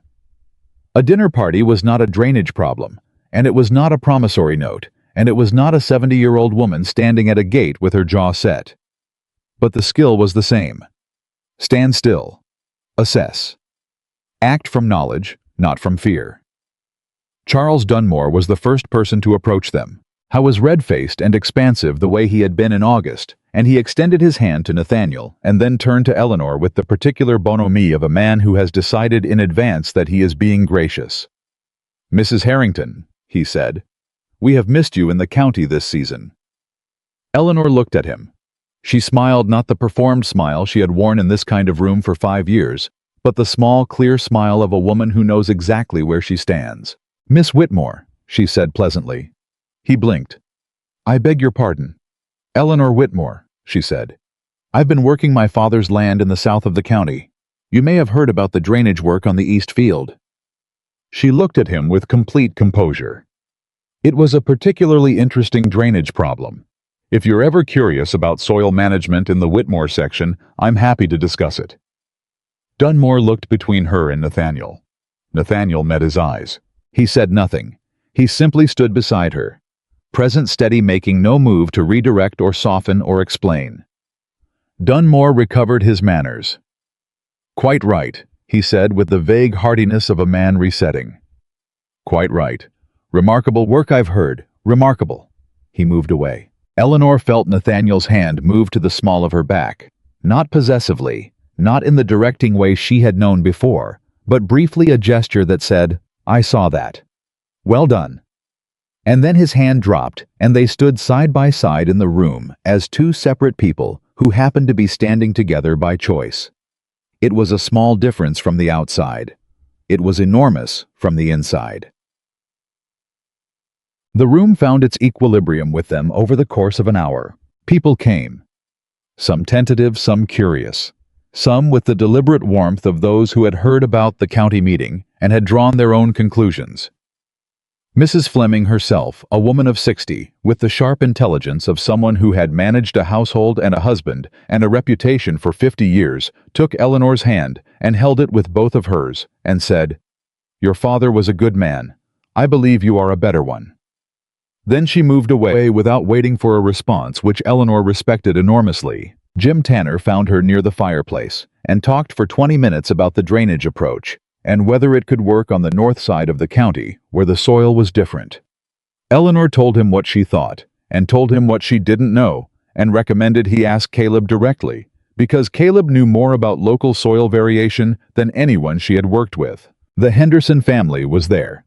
Tom Henderson, 35, a quiet man with a farmer's hands and the careful posture of someone who had been carrying something heavy and had recently been told he could put it down. He found Eleanor near the end of the evening.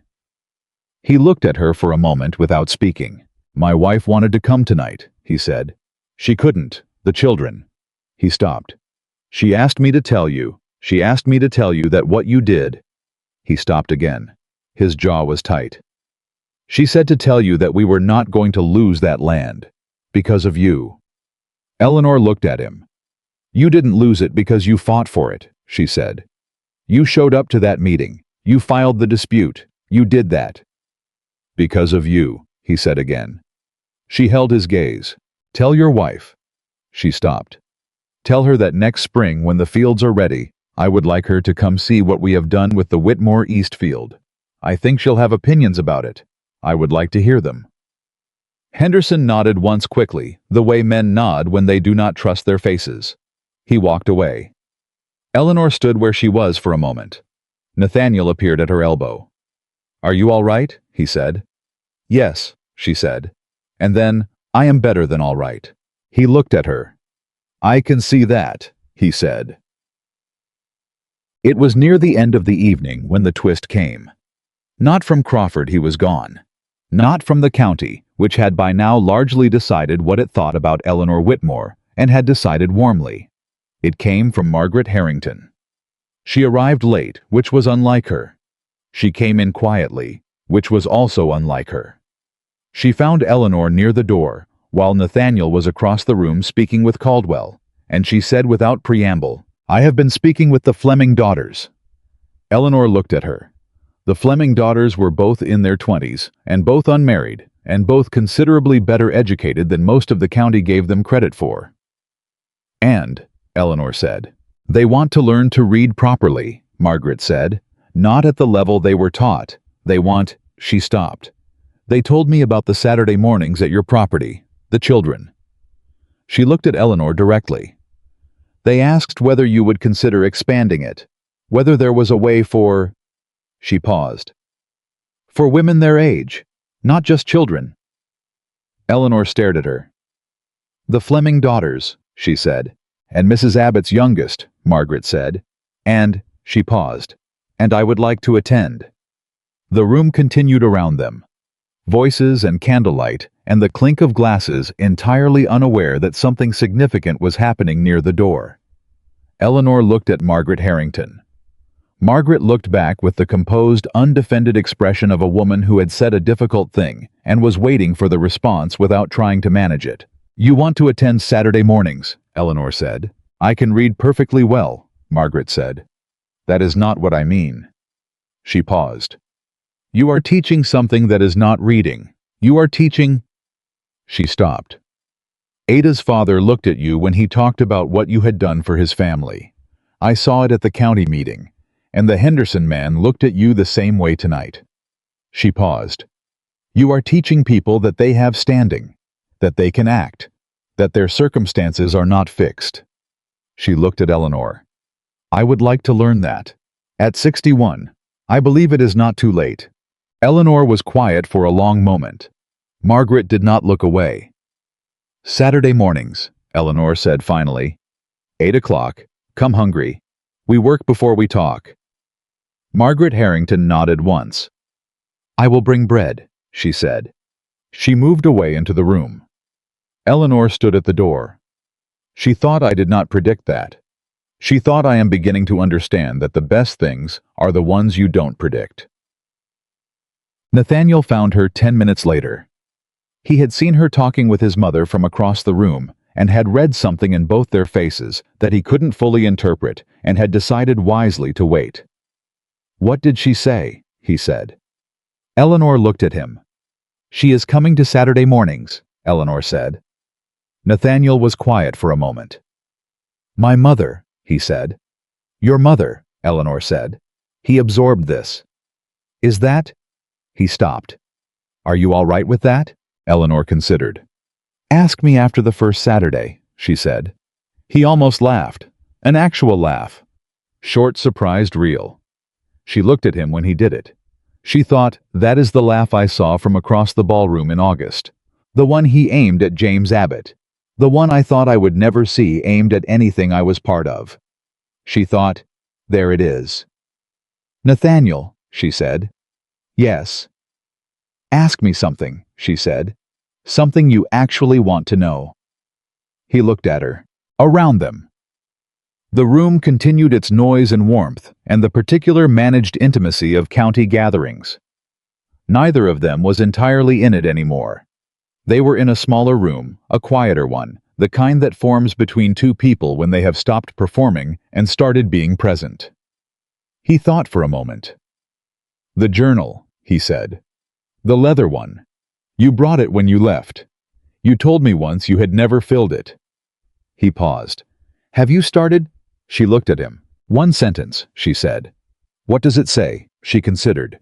"It says," she said slowly, "that I made a choice. Not because I had no other options, because I had all of them." She paused. "And chose this one." He held her gaze. He understood exactly what she meant. "And what is this one?" he said carefully.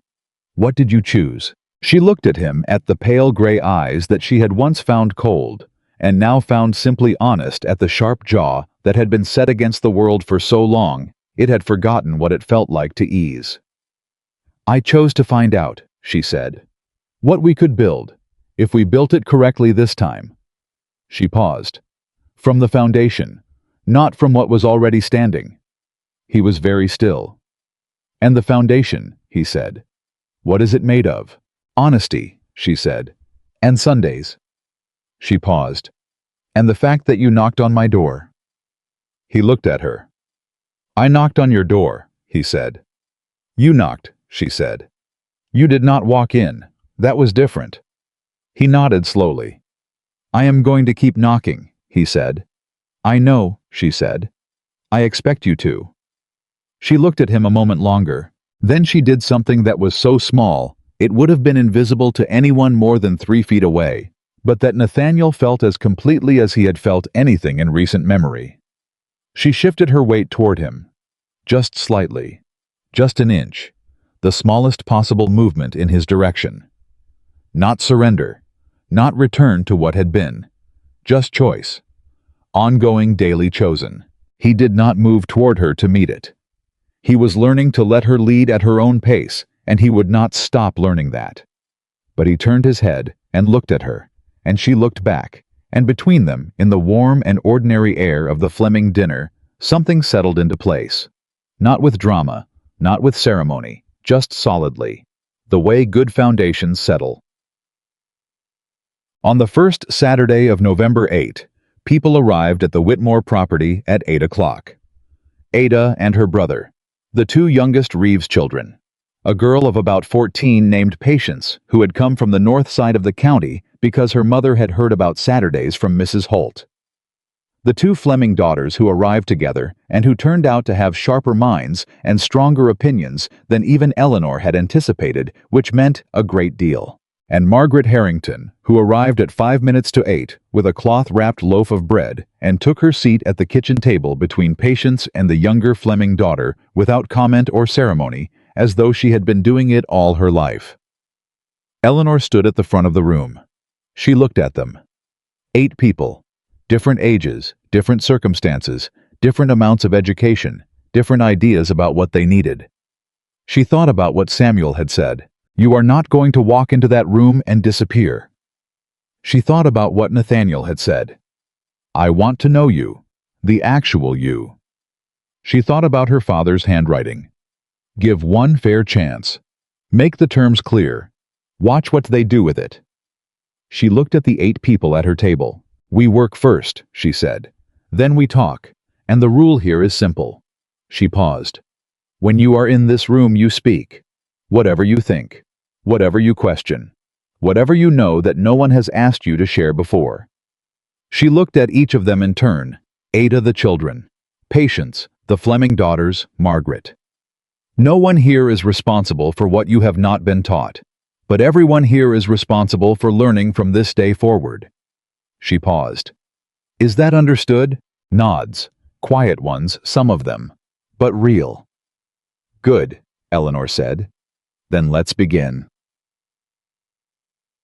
Nathaniel did not come to the Saturday morning. She had not invited him, and he had not asked, which told her he understood the distinction between the things that were hers entirely and the things that were becoming shared. That understanding 3 months ago would have surprised her completely. Now she accepted it as evidence of what was actually changing, not the dramatic sudden shift of a man performing redemption, but the slow, reliable movement of a person doing the unglamorous work of becoming different. He came Sunday instead. He came, and they walked the east field, which was resting now for winter, the soil turned over and covered and holding the quiet potential of things that grow back. He asked about Saturday. She told him about Margaret with the bread and patience from the north side, and the Fleming daughters, who had argued with each other, and with Eleanor, and with the text for 2 solid hours, and had been brilliant and difficult, and everything Eleanor had hoped they would be. He listened. He did not comment on Margaret, which she appreciated. Some things were better held quietly. They came to the south parcel and stopped at the stone building. Samuel's lamps were dark no patience on Sunday mornings. But the building itself had the settled look of a space that was used, that mattered, that had purpose built into its walls now. He will stay, Eleanor said. Samuel, he told me. Good, Nathaniel said. The county needs him. He said the county has an interesting neighbor, she said. That was his reason. Nathaniel looked at her. Is he talking about you? He said. Or about the county generally? Both, I think, she said. He is economical with his compliments. A quality I have come to respect, Nathaniel said. Eleanor looked at him. He looked back. I owe you an accounting, he said. Not a ledger, an actual one. He paused. I said I was wrong. I said it once in your kitchen. That was the beginning of saying it. But I want to say what I was wrong about specifically. The way you were specific about the drainage problem. The way you were specific about Crawford's note. She waited. He took a breath. I was wrong to answer Dunmore's question the way I answered it, he said. Not just because you heard it, because it was what I believed. And what I believed was that a marriage could be a practical arrangement, and that practical arrangements did not require feeling. He paused. I was wrong about that. I was wrong about what it cost you to try to meet the standard I set, which was a standard designed to keep you useful to me without requiring me to be useful to you. He looked at her directly. I was wrong about what you were worth. I had 4 ledgers of evidence in my own study, and I chose not to read them. He paused. And I was wrong to spend 5 years never once asking what you wanted. She looked at him. Why are you saying this now? She said. You have said parts of it before. Because I want you to have it completely, he said. Not in parts, not distributed across weeks of carefully worded letters. He paused. You gave me an accounting of what you needed from this Honesty Sundays, a door that I knock on. I want to give you an accounting of what I failed before, so that it is named and not just assumed. Eleanor looked at him for a long time. She thought about 5 years. She thought about midnight and a wedding ring on a windowsill. She thought about 4 miles in the dark. She thought about the journal with one sentence in it. "I hear you," she said. It was not forgiveness. Forgiveness was not a single moment. It was also not withheld. It was something she was doing daily in small amounts as the evidence accumulated that what he was offering was not performance, but actual change. She had not told him that yet in those words. She told him now. "I am not. This is not—" She stopped. Started again. "I am not waiting for a moment to forgive you," she said. "I am doing it already, in pieces, as you give me reasons to." She looked at him steadily. "You have been giving me reasons." He exhaled. It was the exhale she had heard once before from Thomas Reeves sitting at her kitchen table, being told he could put something down. She thought everyone is carrying something. The ones who change are the ones who learn to set it down in the right place. "I brought something," he said. He reached into his coat. He produced a folded document. She looked at it. "What is that?" she said. "A property deed," he said, "for the Whitmore 40 acres. I had Greer draw it up." He held it out to her. "Your name only. No Harrington. No legal encumbrance to the estate. No future claim." He paused. "It should have been done at the beginning. The land was yours before it was ours, and it should have been documented that way from the start." Eleanor looked at the document in his hand. She did not take it immediately. "This cannot be undone," she said. "It is designed not to be," he said. If things between us do not become what, then the land is still yours," he said. "That does not depend on anything else. It should not have depended on anything else to begin with." She took the document. She unfolded it. She read it. All of it. Every line. The way she read everything completely without skipping. Her name. 40 acres. Free and clear. She folded it. She held it in both hands. She looked at the east field, at the south parcel, at the stone building where Samuel Reed was building something the county needed, at 40 acres that were finally unambiguously completely hers. "Thank you," she said. "It is not a gift," he said. "It is a correction." "I know," she said. "That is why I'm thanking you." They stood side by side at the edge of the south parcel in the November morning. The air was cold and clear, and the sky was the particular blue that came after a run of cold nights, deep and certain, the kind of sky that promised winter was coming and did not apologize for it. Eleanor tucked the deed into her shawl. She turned to him. "Walk with me," she said. He walked. They walked the full perimeter of the 40 acres. The way she walked it every morning, not as an inspection, not as an assessment, but as a practice. A way of knowing the land by staying in contact with it. He stayed beside her the whole way. He asked questions where he didn't know things. He said what he saw with the directness of a man who had stopped managing his observations before he offered them. When they reached the north corner where the fence needed work, he looked at it and said, "I have lumber at the estate that's been sitting since spring. I can have Thomas bring it Wednesday." "I'll need Caleb here Wednesday," she said. "Then Thursday," he said. "Thursday," she agreed. Small. Practical. The business of adjacent people with adjacent land solving a fence problem together. It was the most natural thing that had happened between them in 5 years of marriage. They came back to the gate. They stopped. Eleanor looked at the farmhouse, at the smoke from the kitchen, at the east field resting under its winter covering. She thought about August, about the party, about pale ivory and a crystal glass and 5 years of hoping that patience would eventually become love.